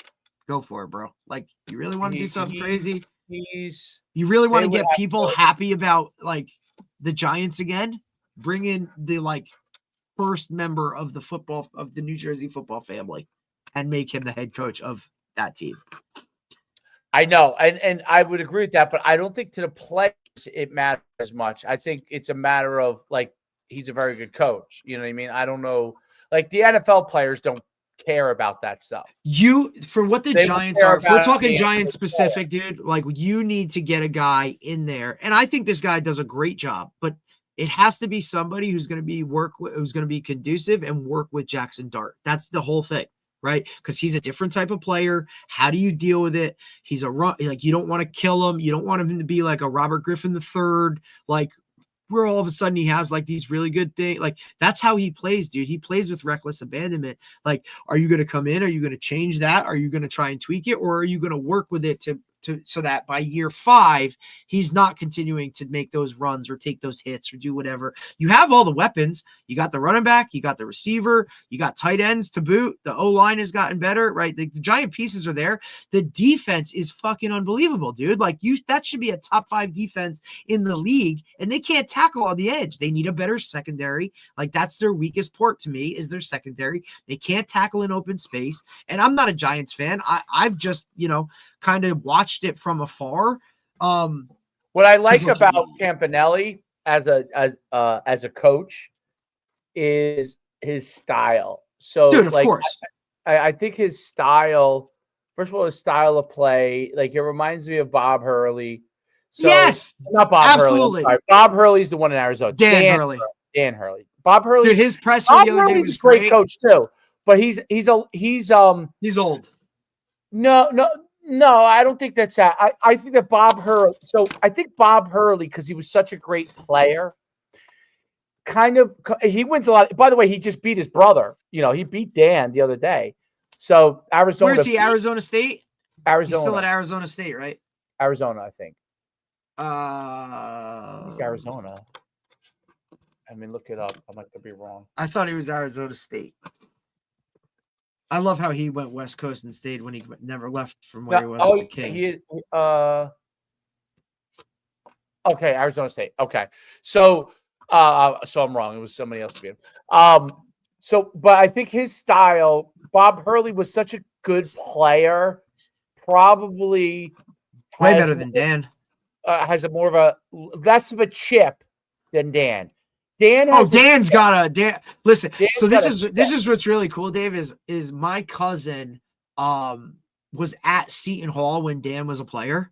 So I knew Dan Hurley as like a basketball player for Seton Hall University, dude. Like, it was really to see, but it was cool because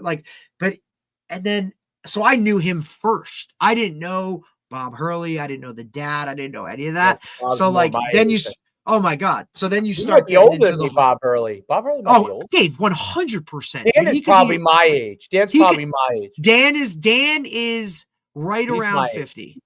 Dan's right around 50. I think he was in college when I was in college. Yes. Mid-90s, dude. Yeah. Dan Hurley he's older than me, actually. He's 52. Yes. Going to be 53. So he was actually. And his brother, Bob Hurley must be much older. Bob Hurley was born in 71. So what's that? Oh, okay. 60? So he's 3. So he's 71. So he's 54. Okay. So he's 2 years older than him. He's a little older. He's a little bit older. He's 50. I mean, He's but 54. remember, his But chip. I think Dan Hurley's chip, like Bob Hurley, even though he got hurt and didn't get Right, I was gonna say that's his chip. His chip is, hey, my career was cut short by some dumb shit. That's his chip. Dan's chip was nobody ever gave me a chance. I was always little Bobby's brother, like all this kind of shit. Like watch and me. he was good still, but no one. Dude, Right. good, but not credit. Bob, but not Duke good or NBA good or you know what I mean? Like that's his chip, and that's what he kept. Dude, I heard his presser the other day was great. He's like, "Yep, we're gonna celebrate Thanksgiving, eat all the turkey, do all that shit on Wednesday so that the tryptophan isn't in their system to play on Friday when we get to MSG." And I'm like, buddy, I fucking love you. I can't wait to dive into his new book. Like that's the number Did you one see read his for new me. his it's going viral. His interview where he talked about, did you see it? With the point guard?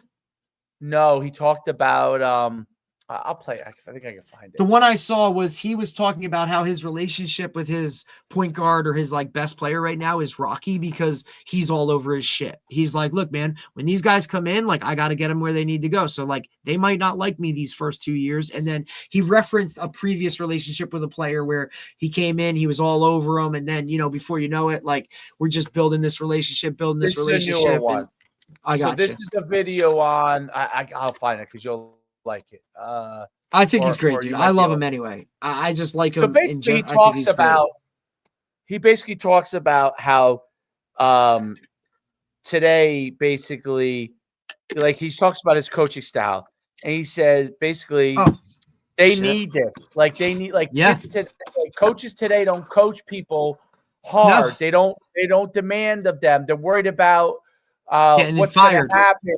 You know, getting right. He's like, you gotta coach every aspect. Basically, you'll find it. Just you look it up, you'll find.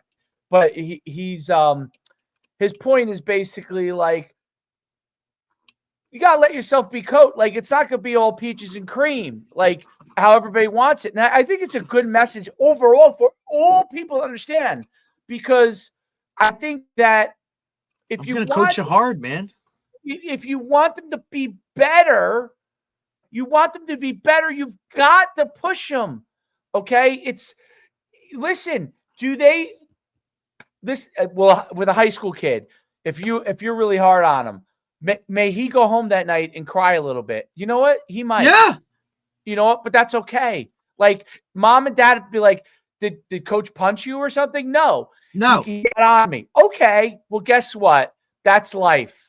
That's life.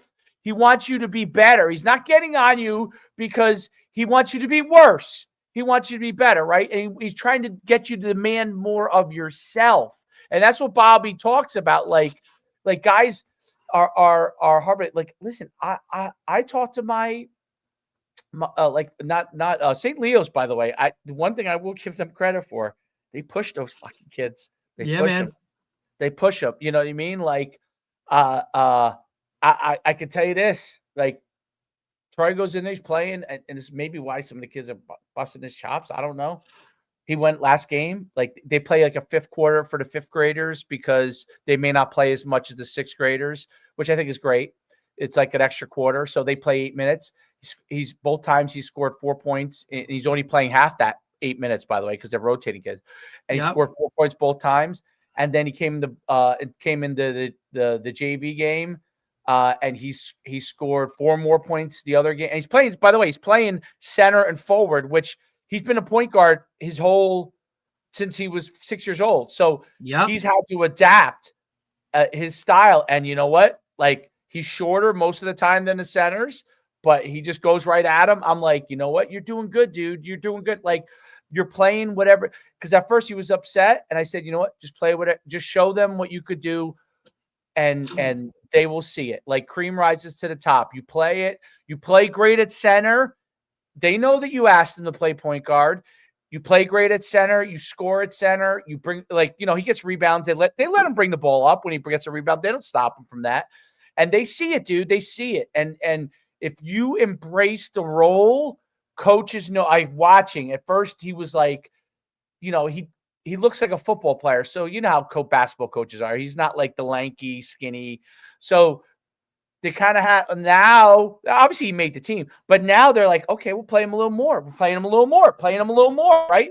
And that'll keep happening. Like, just do what they ask you to do. You kind of, that's why I asked those questions about it, because in a school, it's different than club. Like when club's over, like you don't see anybody until next practice. You know what I mean? Like, yep.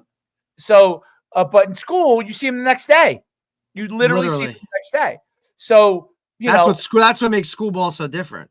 That's what makes it great. And it's great because I said to him, like the last game after you guys won, you scored, you were sick. You didn't go into school the next day. I'm like, when you go into school after a win, trust me, like, yeah, there'll be haters on you guys, but you're a celebrity, dude. You're a star. Your team won yesterday. They're going to be everyone in the school is excited because you guys won. So he doesn't understand that yet. But my point of all of it is that I love how Hurley demands that. Like, I talked to our club coach about it. I'm like, listen, these kids, I know he was with a different team last year, and he's like, I said, these kids, you can push them. Well, that's the other thing too. I think that's why having the pulse of your team is so freaking important, dude. Like, you have some kids that you can't, right? Like, just like you got to coach everybody individually. Like, some of these kids have to be pushed or they'll stay the same. I think one of the things too, and we've talked about this before, is like coaches tend to shy away and not coach the best player because they're the best player. That guy should be coached harder than anybody else, because if you want to get them to where they ultimately probably want to be, or if you want to get your team to a certain standard, now you see the bulk of your roster watching you coach the best player really hard and nitpick and do those things. Now they fall in line saying, oh shit, he's coaching that guy like that. Like, what is he going to do to me? You know what I'm saying? Like, that's, I think, head coaches, I think coaches in general, like, everybody's afraid to coach kids hard and do whatever. But look, man, like, I'm very open with my guys. Like, hey, man, I'm going to coach you to a certain level. I'm going to coach you really, really, really hard. And there are going to be times when you're not going to like me and you're going to be pissed, and it is what it is. And why is he picking on me and whatever? I'm saying, but look, that's the standard. And look, I'll never leave you feeling a certain type of way. I'll always have a conversation with you if I get on you. But like, this is what it is, especially if you tell me I want to play at that next level. Dude, now I'm coaching you a totally different way. And why I try to say to these kids is, dude, you're gonna have ups and downs. Like, literally. Yes. Now there are some, like, you could always look at another person and find someone who is, and you could always look around, find someone that's you. Okay, you could. It's always going to happen, no matter how good you are, unless you're like, even Tom Brady probably doesn't feel like he did everything he could. So of course, that's why he is who he is, right? And he is what you would call the GOAT. But like, that's the whole point of it all, is that, I saw this an interview with do you remember the group Smashing Pumpkins? Yeah. You remember them? So Smashing, remember they're still, I guess, around, but you remember but like, they're not as prominent as they once.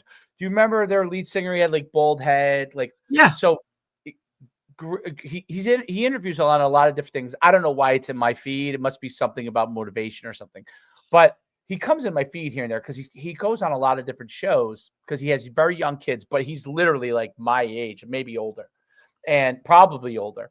And he talks about how at an incredibly young age, he was a millionaire. Incredibly young age, like early 20s, millionaire. Okay. Which, by the way, obviously it's so hard to relate to when he says that, but he said the point is this. He's like, I got to that point. I basically, in my mid-20s, had what you would quote unquote say is everything you could ever want. And he said, I had this feeling of emptiness. He's like, and because I realized I had everything I want, and everybody was like, when's your next song? Are you going to ever have a #1 hit again? It's not enough, and blah, blah, blah, all these things. He said, and it took me a while to realize it, but I realized there's always going to be someone selling more records. Mm-hmm. There's always someone that's going to be someone thinks is a better singer than me. There's always someone that's going to think that my singing sucks. There's someone who's going to think my singing is great. There's someone who's gonna make more money than me. There's someone who's gonna be cooler than I am. Yep. Over all these different things, right? So I realized there's always. It took me a while to realize, but it's never going to be enough. I have to be motivated for myself to do the best I can. And he said, but I wanted my family to understand that they're the most important thing. None of this stuff is as important as they are. And I want them to understand that, because if you get caught up in what you get, then you forget what it's about. You know what I mean? So when you get caught up on the prize, like yes. the Well, gold listen, medal. Georgia just talked about that. Like, guys get so enamored with, the prize, reward, the trophy, the whatever. And right. And you know what? I say this to my kid all the time. I said, I just want you to understand this. I didn't win that many championships at all. Now you did, but I did not win that many championships as an athlete. Like, I won a lot in track. We won a bazillion of those. Football, I never won a championship. Ever. Ever. As an athlete. I did as a coach, but not as an athlete. Different. So, yeah. But I think that adds the level of like why you coach the way you do. Right. But I because in track, when I coach hard, shapes you. Coaching track is very technical, and I know that if you get certain athletes in track and you coach them, like if I could get really fast kids as a sprint coach, and I put everybody in those positions, most people don't coach track as a main deal. Okay, in high school, most guys it's a second sport. Okay, or they're a distance running coach. But when you get a group of sprinters, most people who coach track are really distance runners, because they had the best experience with track, distance runners, because a lot of times that's the best avenue to go into college. You run cross country, you run winter, you run spring. You have 3 seasons to do it, right? Right. You don't have an overwhelming plethora of sprinters getting into track, because really they were football players or basketball players, and they ran track because they were athletic. So I learned in that, which is why I lost interest, like coaching it, because my father obviously was a great coach. So he was already getting me the athletes in my stuff I coached. He would get me the athletes. And I knew that if I could coach these guys, like one year I had 5 20-footers on Saddlebrook, okay, which is tiny Saddlebrook. People are like, how do you have so many 20-footers? I'm like, my father gets me the athletes. I take them. I do it. And I make them, I teach them how to do things correctly and to make them a better jumper. We had I think we had 5 40-footers one year in the triple jump. Now they're capped by their overall ability to relative to some mega superstar. Like Hasbrook Heights had a kid that went 50 feet one year in a triple jump, which is unbelievable, or 49 feet. And, our best guy was Pomo, who was like 46, but he wasn't like that kid. Pomo was a better long jumper than him, but was not a better trip. That kid was like 6'4", like the kid in Mount Olive, you know what I mean? The tall, you know what I'm saying? Triple jumper is different than a long jumper, different guys. So they're long and they have the big strides. And but you could take them. In football, you obviously need athletes, but everybody, it's all different roles. So you have to be able to push them to stay involved in a process because of what you said. There's only one game a week. You know what I'm saying? And what's nice about track is you get immediate feedback, right? Immediate. You go in long jump and you go 21 feet and you're normally a 20-footer. You had a great day. And it's also because you can actually see those numbers, right? Like correct. Sometimes that's what's hard about football. You're an offensive lineman. How do you tell? Well, hey, man, we rushed for 250 yards and 3 touchdowns, and you were on the offensive line. Like, you did a really good job. But because you didn't score a touchdown or the rushing yards don't go to your name, they can't compute that. There's nothing. There's no rock hard evidence, right? Like a quarterback goes, 10 for 14 and 5 touchdowns, a great day, buddy. You know what I'm saying? You can see it. It's right there. That's why Tony Holler's process of rank, record, and publish is such a big thing. Like, dude, such a big deal. And that's why the technology with like the OVR stuff, like we can put numbers to it. It also like that now shows administrators like, look, here's the data, something you can see. It's not something you have to be around it to see it. You know what I mean? I got to tell you something so interesting about the OVR. I'm pulling it up. So yesterday, like Troy had made all this really great progress in OVR with his speed movement.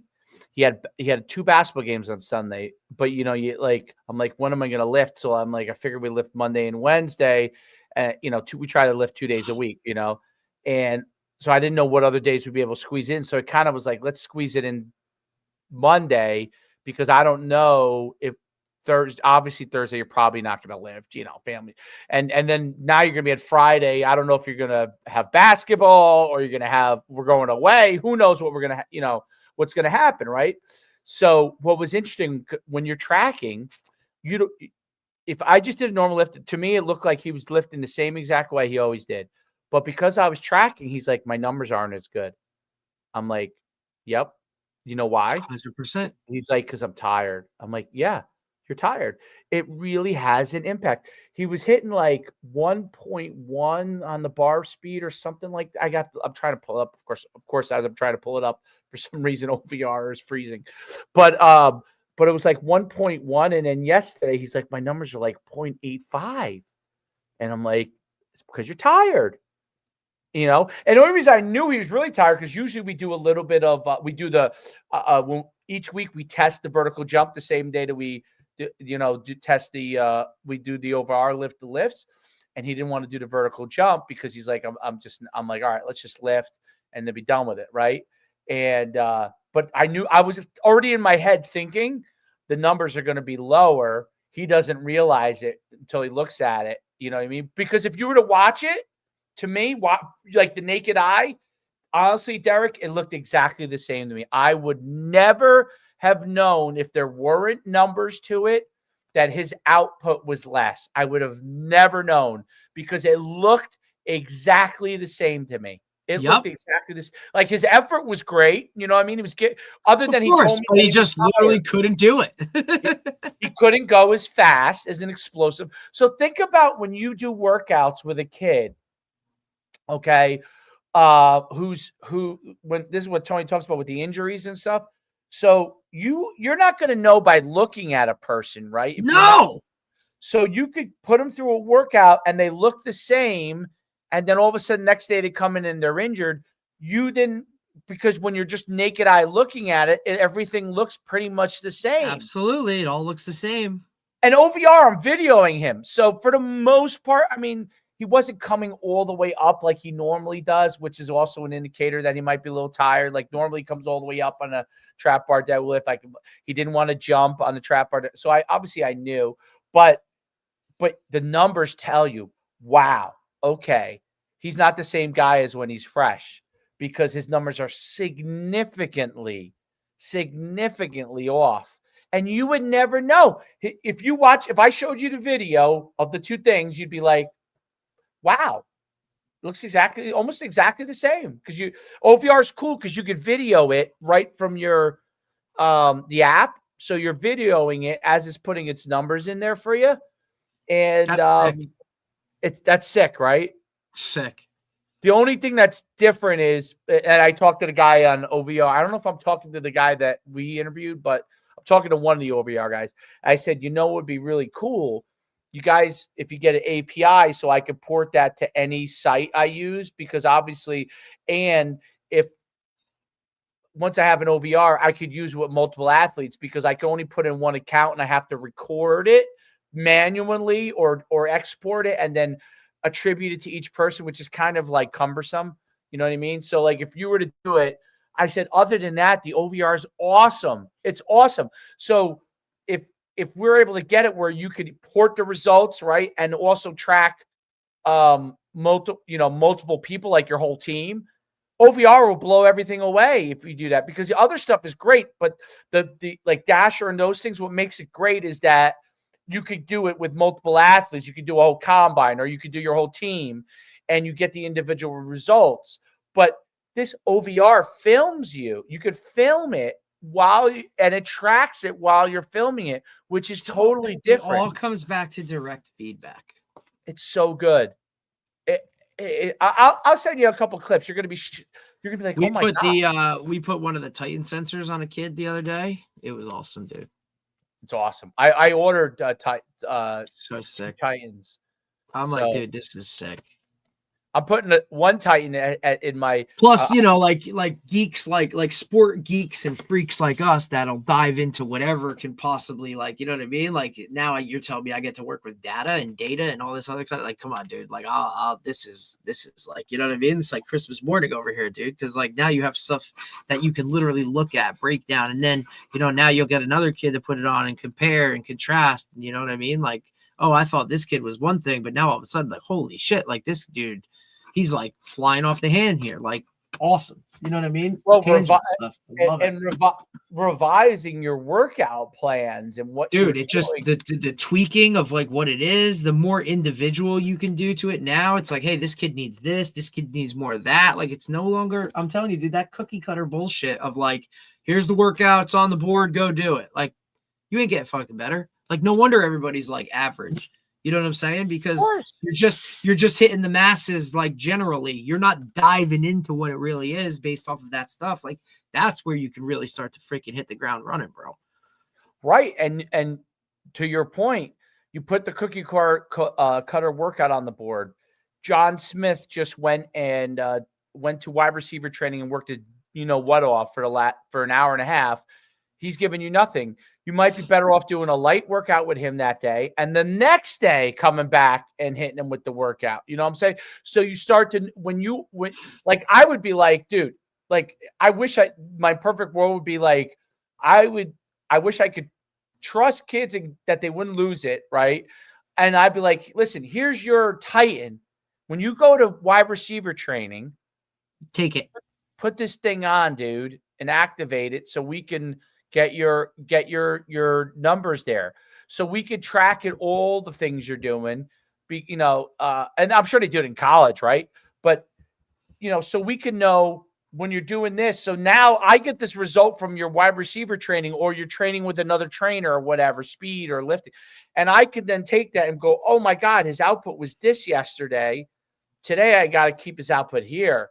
I'm talking about off season. In season, it's great because you don't have to worry about them going as much other things. But out of season, okay, great. Now I can, or he doesn't need to do anything tomorrow. Like, come back on Thursday. Or just go through a light, like, like those exercises that Tony talks about, the little quick speed exercises. Go through that and be gone, right? And then the next day you come back, and now you'll come back and maybe you could dial it up a little bit, right? And I think that really, that balance, man, is so, because again, back to the whole quality over quantity thing, dude. Like, you know what I'm saying? Like, that's, you really, like, because when you have your own kid, I think by the time you have kids, you already have kids, but by the time your kids, dude, think about it, Dave. Like, Carter comes on January 8th, right? January 8th, 2026. That's when my son is born. Dude, Troy's what, 11? So we'll be 11 in June. Think about 11 years ago. Yeah, and there was nothing. There might have been Catapult. There's Catapult.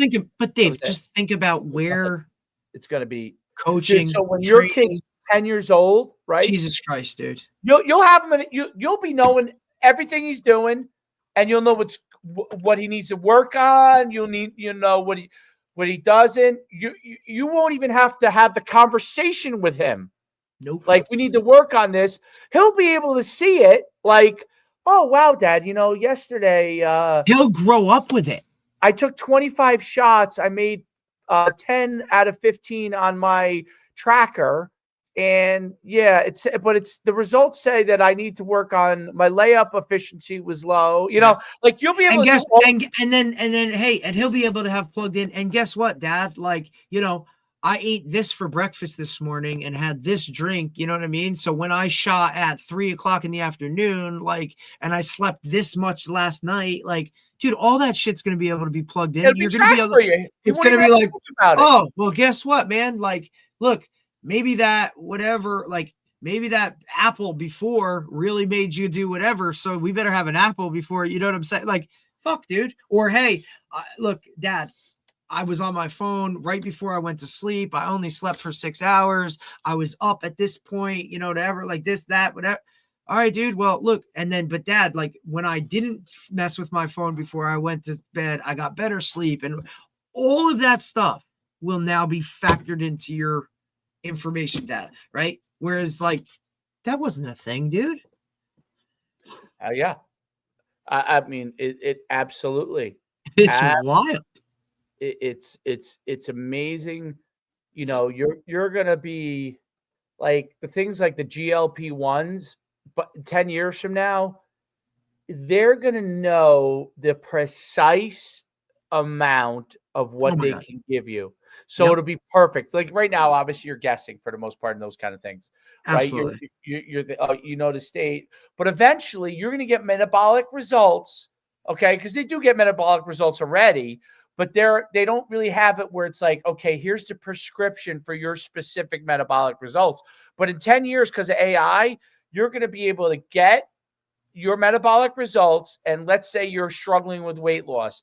It's going to say, based off your metabolic results, you need this amount of GLP-1 for X amount of time, and then you're going to need to supplement it with this, and you're going to need to supplement it with that, so you don't have all the risks. You know, like those risks that people have with some of these things, it's only because they don't know if your body chemistry fits with the drug, right?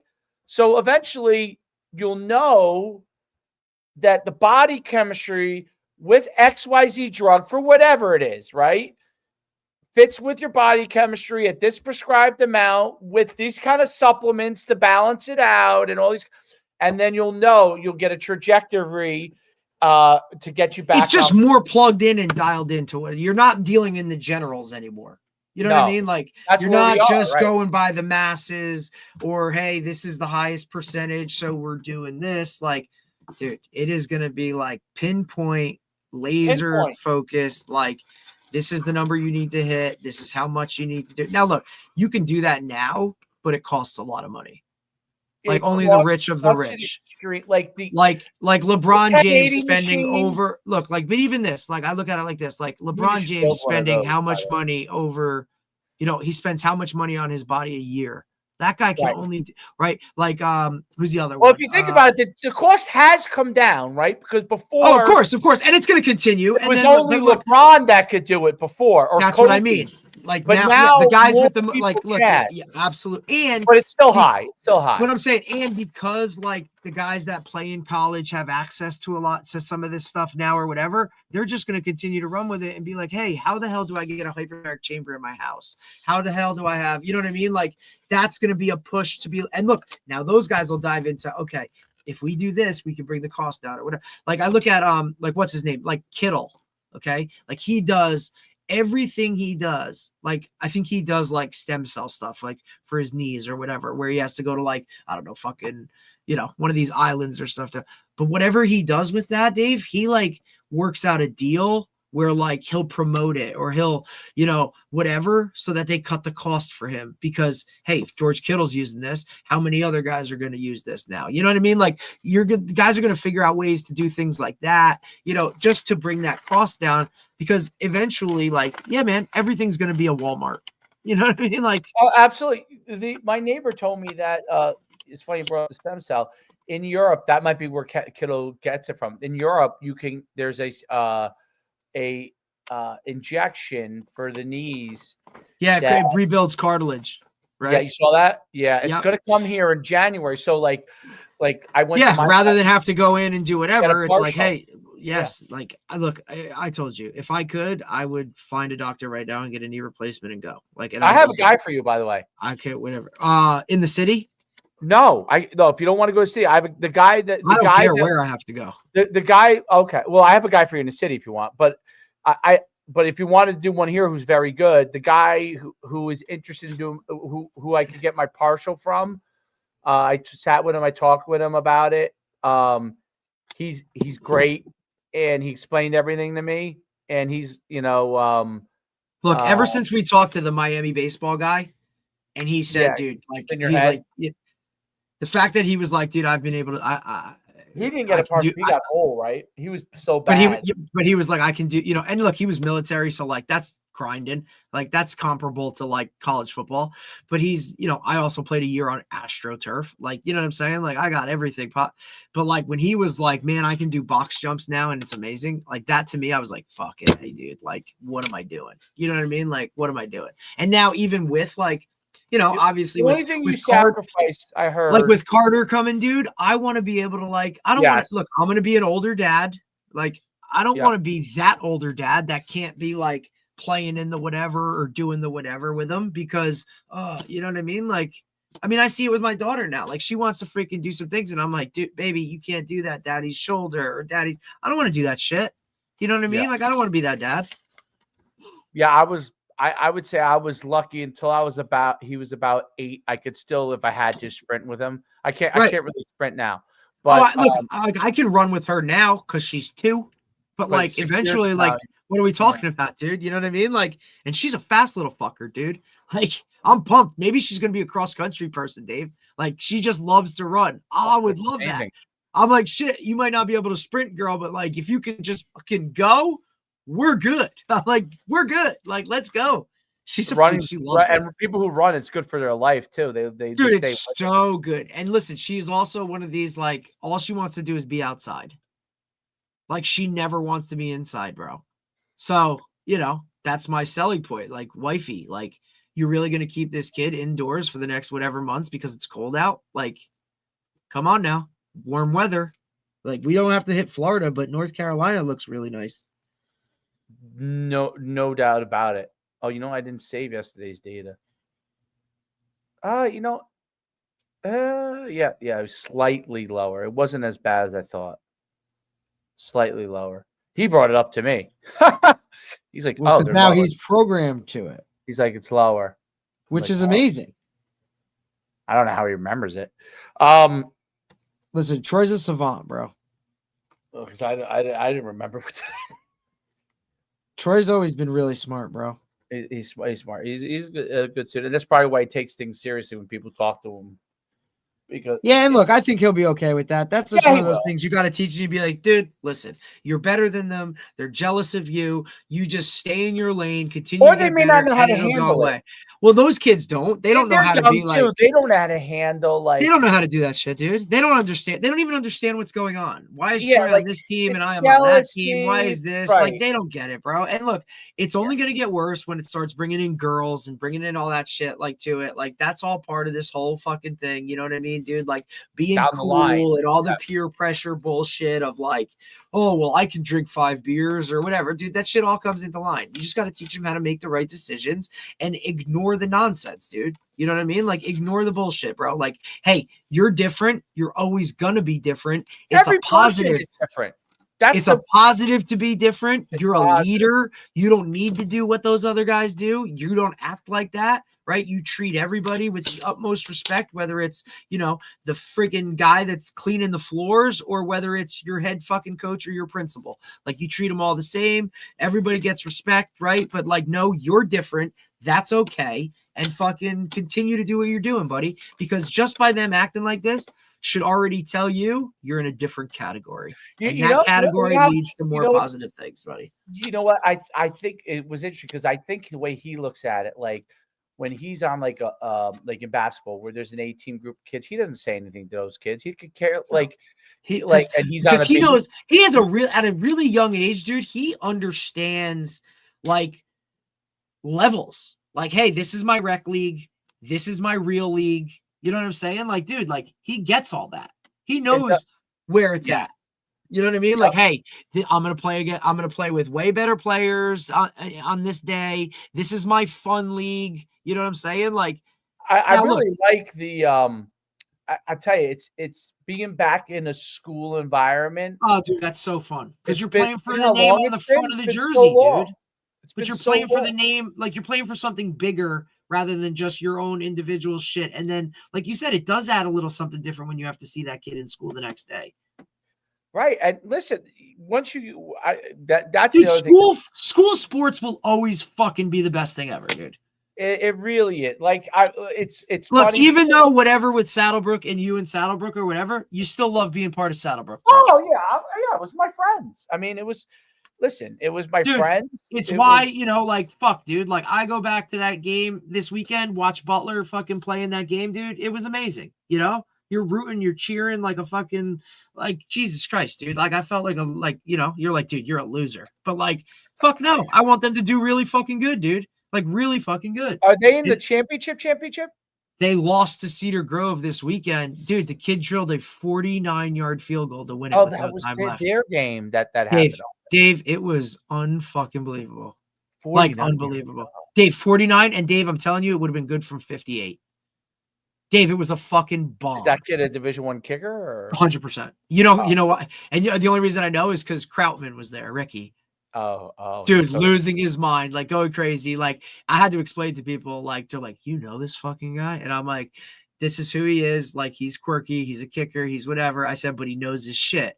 So, like, listen, opening kickoff, right? Like, I'm standing next to my dad. Dude, Dave, this kid put it through the end zone, like through the uprights on the opening kickoff.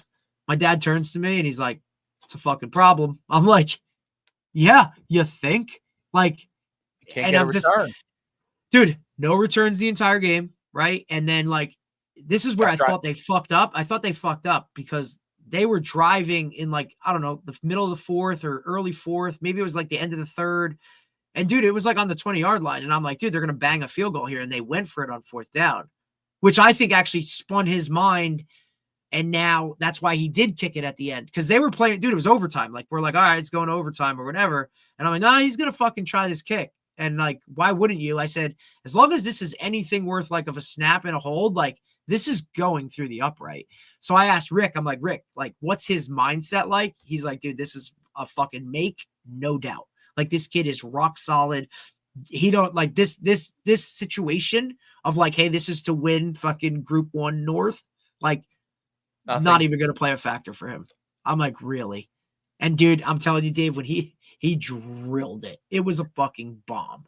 Krautman must have put him under a lot of pressure a lot of different times. That's what he does. That's like part of his, like, you know what I mean? Yeah. Like his training. I know. Yeah, he's always yelling shit, or, like, I don't know. He's just, look, he's fucking off his bonker. Like, he's nuts, but he's still really good at what he does. He's great at what he does. And there ain't many kicking coaches in the country. Like, you know what I mean? Like, he's putting together something. He's got some sessions going at he's using Mount Olive's bubble, and I'm like, because he lives in Milford, PA. So I'm like, oh, buddy. Oh, he does? Yeah. I'm like, what do they charge you for that? He's like, $500 an hour. I'm like, oh my God. I'm like, Rick, like, you better have 50 kids coming for your sessions, dude. $500 an hour. He's like, yeah, but it's, it's one of the only places I can literally go inside and actually kick without, like, having to worry about hitting the ceiling or hitting a wire going across. And I'm like, you're right. Because look, even down here, you can only really go to that Venture Crossing. That's the only spot you could really go to and kick. Like, other than that, these other places, like, you can't go to Capelli. They got their Venture Crossing started to come out with. I had a meeting with them. Well, they're coming out with their own stuff. Well, I saw Lang's doing, like, a girls' flag thing. He's calling it the Shamrock Series there. So he's doing stuff there. Okay. A girl flag tournament or no, just like sessions. Oh. A lot of these guys are jumping on that. Like Montclair State is holding like a little like coaching sessions, like a like one-on-ones, like where we would be like, hey, receiver training. They're doing like girls flag training. I'm telling you, here it comes. Here it comes. I mean, look, even Montclair State's doing one. Clinic? Like, for girls, like their girls staff is putting together like a pseudo like showcase type of skills stuff, like where they can bring girls on campus and be like, because there ain't no fucking rules right now, like whatever, you know what I mean? Yeah, that's gonna be a monster. Yep. Yeah, like I mean, look, I saw a girl who plays on that Brick Elite team. And Point Borough is starting this year with girls flag, so that add another hammer to the mix. One of those girls just verbaled to play for a school in PA, like literally put it up, like, "Hey, I'm committing to to play flag football." Like, well, we the girls. I mean, the girls' flag in our stuff has become like, if you watch the games, you're like, I can't believe how good they are now. I know, dude. And the it same- happened so fast. The same girls have been playing, most of them, for a couple of years, and now Yep. we used to have to combine 8 and 10. Now 8 has a group, a 10 has a group of 12, and they want me to do 14 now. They're like, oh, we're all graduating from 12. Can we do 14? Which is totally different than boys, because the truth is, boys after 12 don't want to do it anymore. Nope, they're done. You know, unless they're really just going to be flag kids. Most of them are going to go to Which some of tackle. them are. And most are going to go to tackle or drop off of. They're going to focus on their other sport if they're a flag kid. Yep. Because it doesn't make sense for them. Well, I also like I posted that shit last night about like, hey man, if you're a senior in high school and you're still playing 7-on-7, like what are you doing?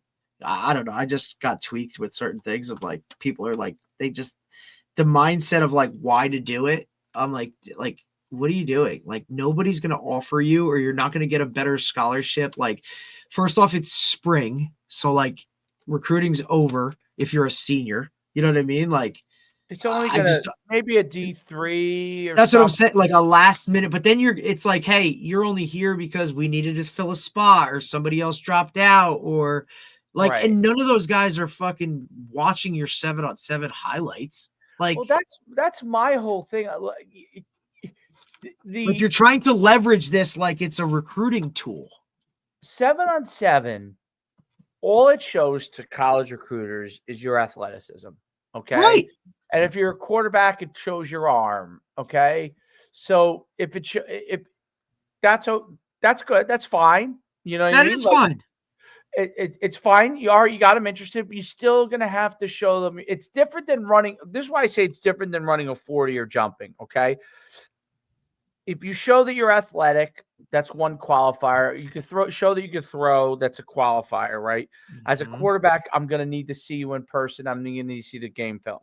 As an athlete, I'm going to need to see the game film, but I am still going to need to find out what your jump is on the vertical and what your 40 is before I do it. I don't care how many touchdowns you catch on 7-on-7. I don't know what competition you're playing against at that moment. I don't know if you happen to be going against their worst player or their best player. I don't know. Okay.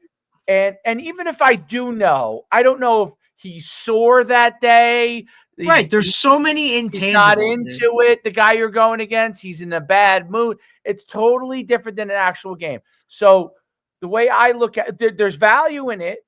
But the way I look at it is, it's just a qualifier. That's all it is. It's just a piece of the puzzle.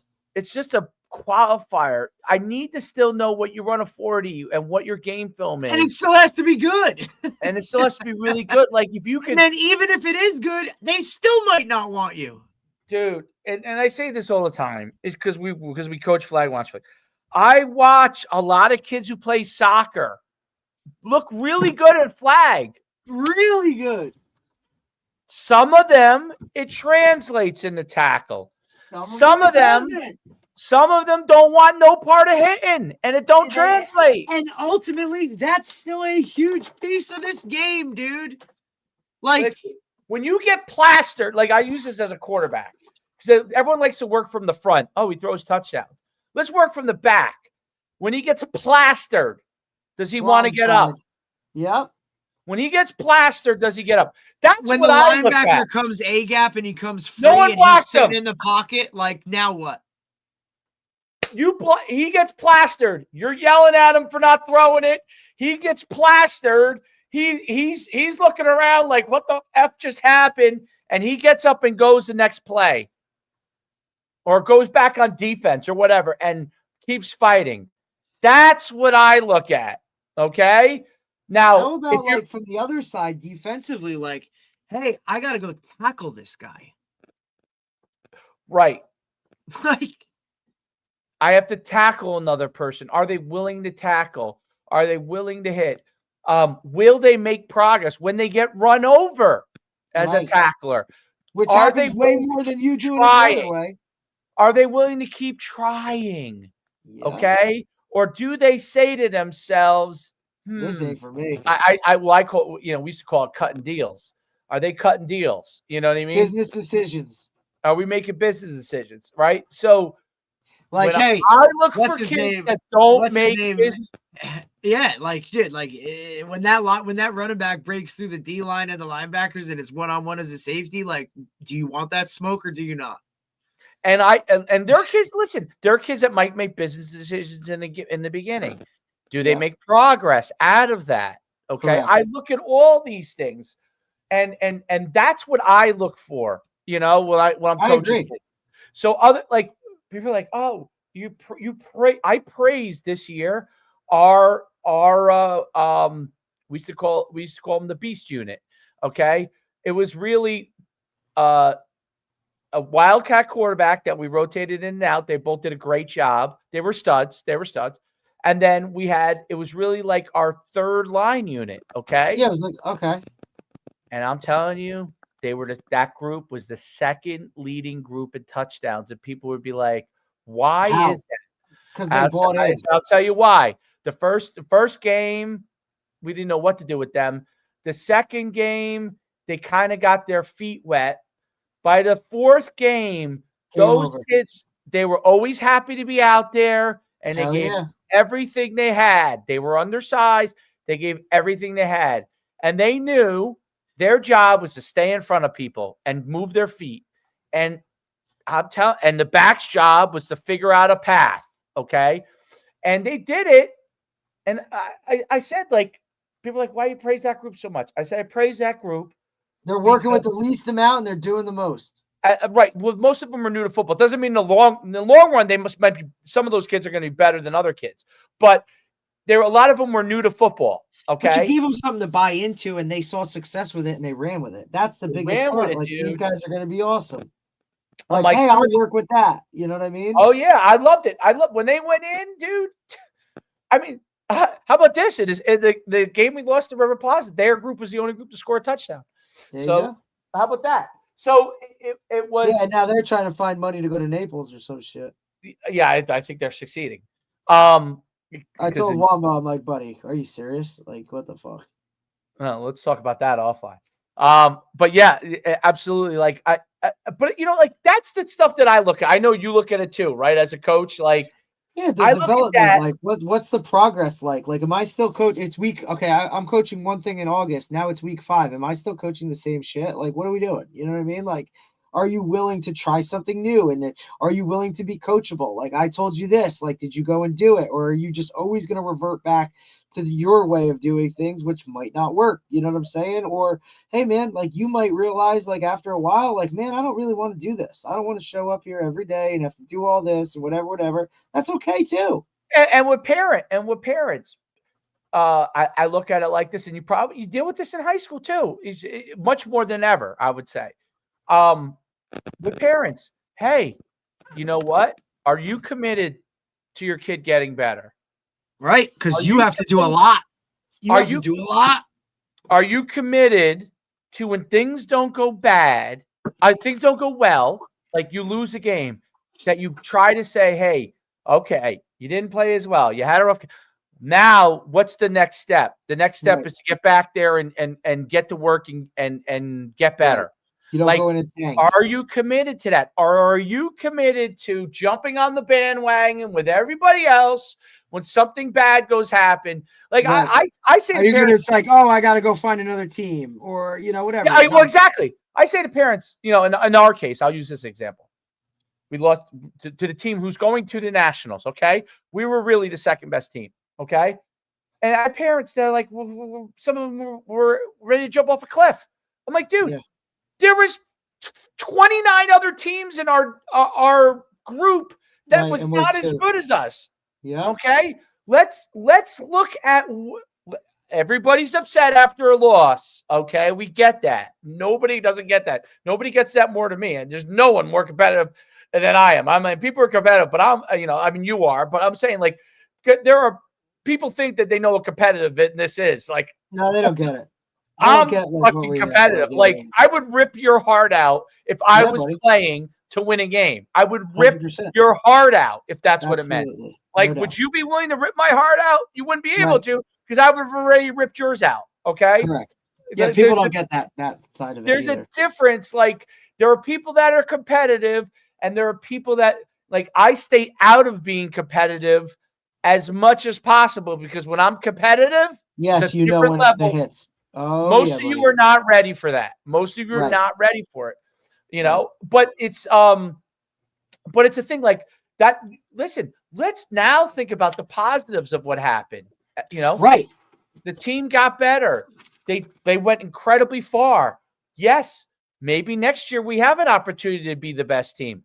That could be the case. If you continue to stay committed to the process and you don't Bingo. all of a sudden want to bail because, oh my God, we lost. Like, okay, now go to another team and now you're 20 out of 29 and we're still, and now we go, you know what I mean? Like, my whole thing is my whole thing, and you're obviously in high school, you're always focused this way.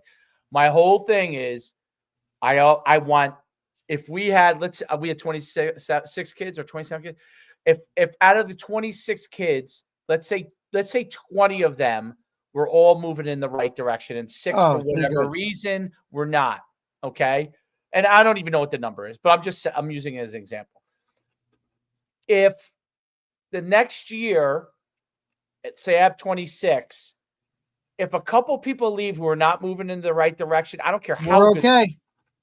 We're okay, because next year my goal is if we had 20 out of 26, let's say, next year I want 24 out of 26.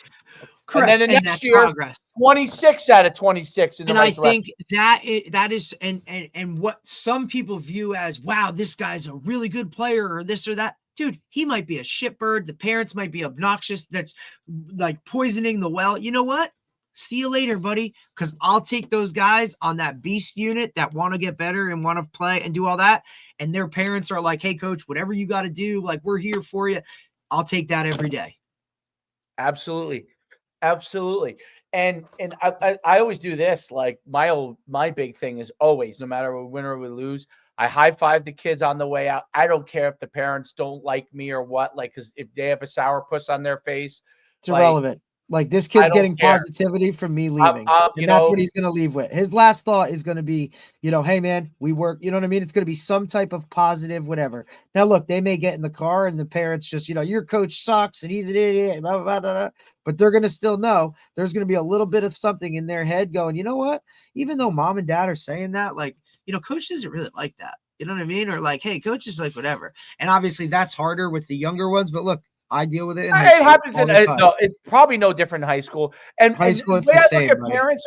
Parents, I get it.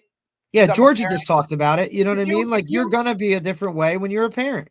If you might come out, even as a parent, you might come out of the game and you might feel like, oh, coach didn't use my kid properly, or he didn't do a good job in that game. But then the next day or two, you think about it and you go, you know what?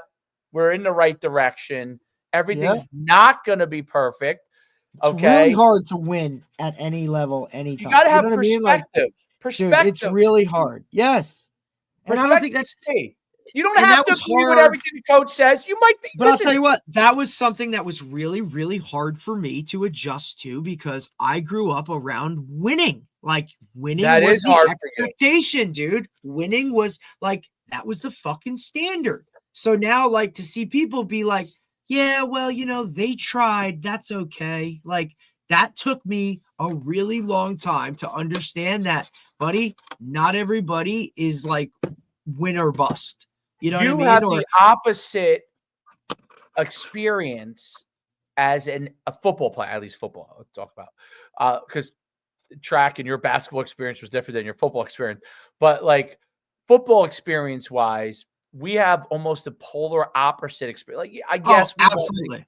I won in college and a little bit, and we won a little bit in youth. But I'm talking about, like, for the most part, honestly, I would say average to below average on a lot of the teams I was on as a player. So yes, good year would be average. I mean, UConn, we had a couple of good years, but like a good year was 8-3. You know what I'm saying? Like that. Right. It wasn't 11-0, so. And for me, a bad year was state semifinals. Yeah. Right. So totally different. And it's harder for you. Like, I bet you it's harder for you in the building process because of it, because you're Yeah. see this. Because It's harder because you're used to what it's like to get there, yep. and it's harder to see like a And group. it's also hard to like explain it to guys that have never experienced it. Like if you don't know what winning is like they just don't get it. Like, oh, this is great. And you're like, buddy, there's a whole nother level of great. You know what I'm saying? Like, Right. Oh, we're in the state semifinals and we lost. Or whatever. I'm like, dude, that next step is unbelievable. You know what I mean? Like, you want to be coaching on Thanksgiving Day, dude. Like, that's a great feeling. Absolutely. Is coaching in the morning on Thanksgiving Day or playing. Like, that's just, you know what I mean? Like, you want to be at practice when it's fucking cold. Like, you know what I'm saying? I'll tell you this. A lot of people didn't agree with it. Now, DJ and Nymphius, obviously, and done, like, when I was an assistant coaching with those guys, you would say, My God, okay, bro, those guys are rolling. They're very tough coaches. They also are, I would say, much more professional. When Satterbrook was really good, when I was an assistant, when I first was an assistant, I could say that some of them were professional and some of them were lunatics. But I can tell you this, that they drove them so hard because Satterbrook kids needed it. Like, right, that's what they had. You had to. They needed it. Riverdale kids. It worked for them. Riverdale kids and Old Japan kids, you could drive them incredibly hard, but they probably have parents that do process that well. At Satterbrook, not all their parents process that well. So they would drive them at a way that you could not. And my father did that on the track side of it. But in football, they would drive them from a mental standpoint to the brink because they needed it. Because those kids, that was the only way to get wanted to fold. They would want to fold. Something gets hard, you get punched in the mouth, it's over. You're done. Like, I'm going to put my head in the tank. Oh, we're losing again. We're going to lose. Done. They taught them how to fight through that, right? Resilient. Fight through that process. Like, hey, man, we're down 14-0 in the second quarter. Don't worry. We'll be good. You know what I mean? Like, and then once kids see that, I think a lot of times, right? Like, once they get through that and they realize, like, hey, man, being down 14-0, like, we win these games. They do it. That's why I always say winning breeds winning. You know what I mean? Like, and that's so much more than just what's on the scoreboard, dude. Like, you got to teach that winning breeds winning is resiliency and all that stuff. Like, knowing we're always going to be in a game. The hardest thing is to become to hardest when you're winning. It's once you get to the top, it's hard to stay at the top, but you could get consistency. The hardest thing is being horrible to getting to be really good. Yep. That's really hard because the mindset. That's the whole thing. You got to change the mindset of like, hey, we're supposed to win this game. It's the whole here we go again thing. Here we go again. Like, we're losing again. Okay, this is where we fold, or what's like. Or even like, you know, that's really hard too when it's like, all right, we're up 21-7. What's going to go wrong? Yeah, I mean, the first time you have to learn to be comfortable winning. And then when you're supposed to win, you take care of business. You don't play down. That's another one. You know what I mean? Absolutely. And then I think you get also and you need those one or two players. Yep. That things don't, like, they just fight through it. Yeah. Like, they've been on the losing side, but they still are mentally winners. I don't know if that makes sense, but like, yeah, no, like they understand it, but that's also like where your team and they got to get conditioned and they got to rally the troops. Cause there's always going to be, look, it happens a lot of time with like the younger guys when they get into it, like they don't understand. There's almost like an unwritten code of how we do things here. And like, hey bro, like you don't do that. Like, hey, when this happens, like you don't pout. We just put our head down and keep going to work. And that's why the better teams are player led, not coach led. You know what I remember mean? There were two aha moments at Powell Park. The first one was when we were 4-6, the third year. Third year. It might have been the fourth year. It was a long time, boy. No, it was the third year. Loss, JV, fourth year. Okay. we were 4-6. We were finally making progress. That team could have been a playoff team, but a couple of things went wrong. But the big win was a team beat us the year before, 48-0, literally 48-0. And we beat them that year 32-21. Okay. And they were a pretty good team that year. And so, but the aha moment in that game was when that team came right down the field and scored. We went right down the field and scored. Then they came right back down the field and scored again. And then we went right back down the field and scored. And then I saw them for the first time, like, all right, we're good. Okay, we could respond. Then they struggled back and forth some parts of that year. Then the next year, the team that went to state championship, their aha moment was the very first game they went into. This is always nice when it happens in the first game. Although most of the summer they won a 7-on-7 tournament in the summer. Start to see some things. That was when we build on things. We beat Bergen Catholic 7-7 tournament. That was a great moment. That was a fun moment. That was what I call a fun moment. I have to say it was the first time I ever see Bergen Catholic kids be sour. They were waiting for us. People wanted to fight us. I was like, why do you want to fight us? We beat you.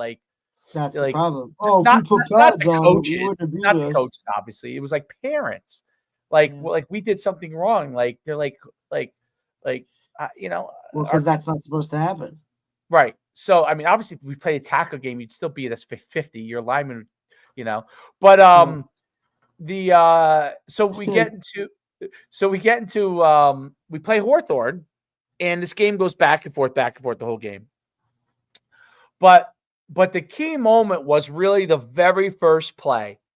So we're half of our coaching staff was now on Hawthorne staff. Okay, they left. They basically jumped off the ship because they didn't know if we could get there. They were now on Hawthorne staff, and they were great guys. Some of them worked for me. And they went to say hello to kids in the warm-up, because they had coached them. Yeah. And the kids didn't say a word to him. They just were like, nope, not happening, brother. And you're like, oh. And the first play, they ran a play, and we had a 300-pound center and nose guard, and he went and play at Columbia. But he was kind of notoriously he was just talented. He wasn't the toughest guy, Derek. He ended up packing in after 2 years because he really wanted to really hang out and just be a smart kid. Yeah. But he was so big. He was 6'4", 305, and was an athlete. He was one of the kids that wouldn't talk to the assistants, which was shocking, by the way, from him, because he wasn't that kind of kid. You're like, wow, this is out of friendly character. Kid. He was a teddy bear. Okay. Yeah. Dude, the first play, he blew over their center and tackled the guy in the backfield for a 3-yard loss. And I looked to our assistants, and I'm like, oh, we're a different team this year. This is a different team. Now it didn't mean we're gonna win. It went back and forth. They were rolling points, we were scoring, and then in overtime, the kid who transferred in from Bergen Catholic to us in the year before, he had to sit out a year of ineligible. And he was from Bergen Catholic, and in overtime they threw a pass. He was a safety. He picked it off, took it to the house. Nice. And that one, I was like, you know what? It's not gonna be easy, but I was like, shoot, these kids at least they kind of get it. You don't give up. They understood. Do not give up. And that not easy is what prepares you to win, right now. If you're still playing right now, all those kids, they understand, dude, we can't have penalties. We got to play clean. Everything is tight. They get it. But at this, they're comfortable being in those situations. That's why, if you're a constant, a playoff team, dude, you're going to, you know what I mean? You're used to it. You're used to it. That's how I felt we were. Every time we got in the playoffs, it wasn't look, remember, I always tell you this, right? Preseason, it's August. Everybody's got the poster, right? Of the seniors, the schedule, the whole thing. When you look towards the end of that season, if it says consolation game, you know what you're working with. The schools that win, NJSIAA round 1, NJSIAA round 2, state championship. The date is on there because that's the expectation. It's not a fucking consolation game. Yeah, that's absurd. I don't know how That's how I always used to gauge schools. I'm like, oh, we're good. I hated the consolation game. And it was funny. The first year I walked over to our AD and they knew, like, even though we were horrible that year, we were 2-7. And I come out of like I might've been our 7th or 8th game. And I walked off the field. I was just disgusted. And I said, cancel the consolation game. Well, sometimes that's the best move. Right. And he's like, really? He's like, we've never done that. I said, cancel it. I said, we're never moving forward. Yep. If this can be now with the team that was 4-6, okay, once we came back from JV, I was happy to have those kids to have consolation games until they got to the point, till they were better, because I would say, this is not where we want to be. I said, but this is something. But you're making progress. And I said, but I knew the team that went to the state, they were not going to accept the console. If they ended up being a bad team, like that team, they would have just ended the season and went home, because they knew that they were not gonna, that wasn't gonna happen. But it's interesting, the psyche of all of it, like the psychological part of all of it, and like managing it. But you're right, winning begets winning, and it's just a matter of whether you're a championship team or not. But you're expecting to be there, and in close, like when you know you're a good team, is you're winning most of your close games when you're a good team. Right. When you're a great team, you're probably winning 9 out of 10 of your close games. Yeah. Okay. When you're a championship team, you win all your close games. All 100%. Of them. And that's like, you don't know what year, like if you're always good, like if you're always a playoff team, you're like, okay, we're either good, great, or exceptional. You don't know yet where you are. But you'll know by when you get in those close games. You know what I mean? Like, and I think that's why schedule-wise, you need to play tough teams so you can figure that out in the regular season. That way, when you get to the playoffs, it's like, all right, we're going to be all right. You know what I mean? At least. Like when you lose a tough game, you at some point in the schedule. When you lose a tough game, you know now where your flaws are. Yep. Like I came at it like our Troy's club team, right? They rolled through this first tournament, and then they played in the championship game. They got smoked. Okay. Right. They came back. They were down a lot, and they came back. They fought, which they deserve a ton of credit for. And they fought, and we made a mistake. We didn't press them right away. Those are tactical things, but what you really quickly realize is that I said to the guys, head coach, I said, it's great that we played a really good team in the championship. Right. Now they know where it's at. Now we know our level. Now we know who can do certain things. Like our point guard and our 2 had, Troy's the point the other way. Troy's the quarterback of Middletown. He's the River Plaza quarterback. They dropped 20 of our 26 points. Okay. And we realize now, okay, we got to get better production from the other wing elsewhere, and got to figure out how to do that. Right. We didn't, it's not that they can't do it. I think we didn't do a great job of putting them in. It's just those other guys need to play their role, and we got to figure out how to make that happen. We got to figure out what we want them to do, because those guys were lighting up the not as good teams, but we didn't put them in good positions, I think. And then here's the other part, like what happens when they're not lighting it up? No, and they didn't. They struggled, but I think part of it was I don't think we had any strategy. It's youth. It's like we were rolling, right? So you don't have a strategy when you're rolling early on. Nope, your strategy is we're killing everybody. So, that's why you got to play those teams that put you in bad situations. Now we know, okay, you know what? Like these 2 guys probably could score. Wombo's going to be able to score. But guess what? Like now you're going to play a team that's like, all right, we take away that. Like, where's the next option? Or how are we going to, get these guys shots when they can't get them on their own or whatever it takes? You know what I'm saying? Get those guys open, right? We need to get them that group as a unit needs to contribute 10, right? Yep. Because hey, now this you guy have needs to come off the bench and needs to grab me 5 rebounds, and you know what? Needs to hit a 3. Like, and then we're good. And then this guy going in, he's got to cover their best guy, because now if I put this guy on him, like now he's going to be spending most of his time playing defense. He ain't going to be able to score as much. Exactly. Like, you know what I'm saying, dude? Like, I get it. But that's why hoops is fucking fun like that. Oh, well, that's my dude. I honestly, as much as hoops is fun, bro. Hoops is addicting. Hoops too. is so much fun because it's like, that's what I try to get in these guys' head. It's even more of a chess match, dude. Like, let's think about, okay, if the point guard starts to get tired, right, because he's covering the point. That's hard. That's why Michael Jordan was great. That's why Michael Jordan was better than LeBron, because he played fucking defense. You exactly. So do we need to at some point say, okay, let's swap the 1 and the 2 for a couple of possessions? Yep. Right. So give him a break. So he gets he's still in there, but he gets a little break. Do we have a guy that could take him out and not all of a sudden turn over the ball? Absolutely. And then all of a sudden now all the momentum swings the other direction. Like, hey, there's a minute left in the half. Can I take him out and still be okay? Right. Where they're not going to go on a fucking quick 6-point swing.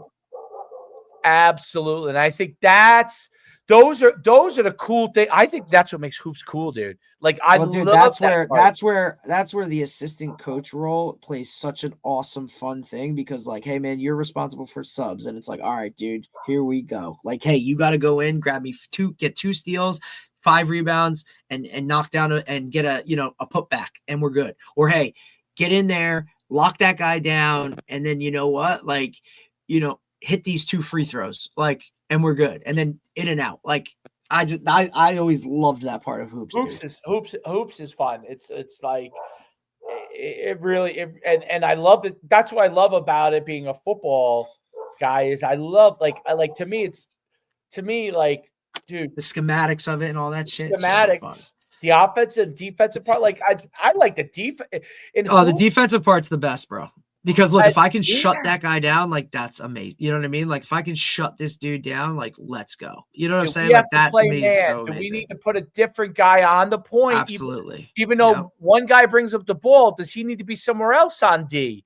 Correct. Because do we need just because he's the best? Like, you know what I mean? Like, look, even though he's the ball hand, like, now look, your ball hand, like, it doesn't have to be a scorer, right? It has to be a guy that can control the pace and understand, like, all right, we got to push it here, we got to pull it back here, like, set the whole thing up and kind of go. Like, dude, I love that shit.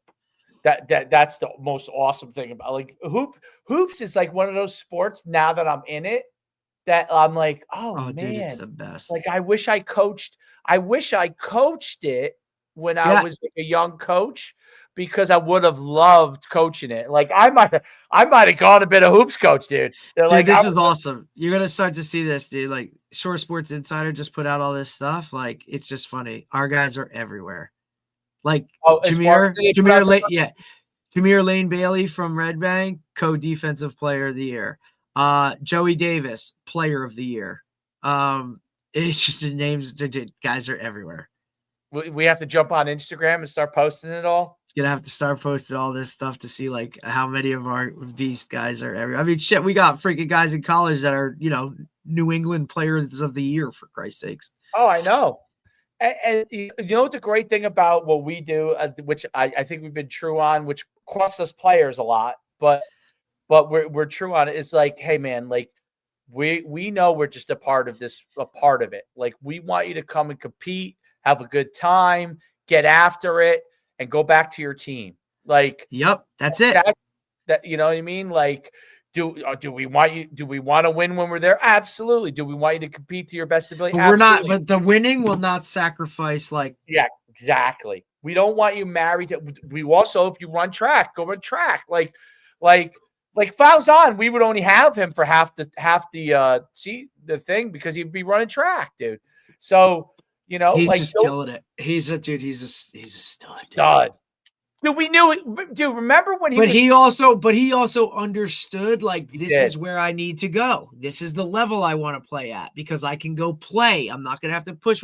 Same with Kyle Various, like, doing good stuff at St. Anne's. Like, these guys all understood their level. of where it is, right? Like, Right, I'm and then gonna you go had here. Michael Ford, who's a mega stud. You And know, I'm gonna like, and like, you know, even like, oh shit, what's his name? Who's that? Maris, DeCaro, Jeremy. Like, coach, I'm gonna go here. I'm gonna work really hard. Like, the expectation wasn't astronomical. They understood the process of like, Correct. I'm gonna go here. I'm gonna work, and then they didn't jump ship, right? Like, correct. That I like. Amen, brother. I like that we emphasize, I emphasize that, and like, it's more like, hey, dude, congratulations for your success. It's like, Right. dude, D'Alessandro, like, awesome, first team all NJAC, like as a safety at TCNJ, like, dude, awesome, right? It's awesome. All right, go have a good day. Tomorrow we got Brad Fortney, 10 a.m. I got a 5-minute thing I wanted to talk to you about, and I'll let you run. Yeah, hit me up. All right, bye.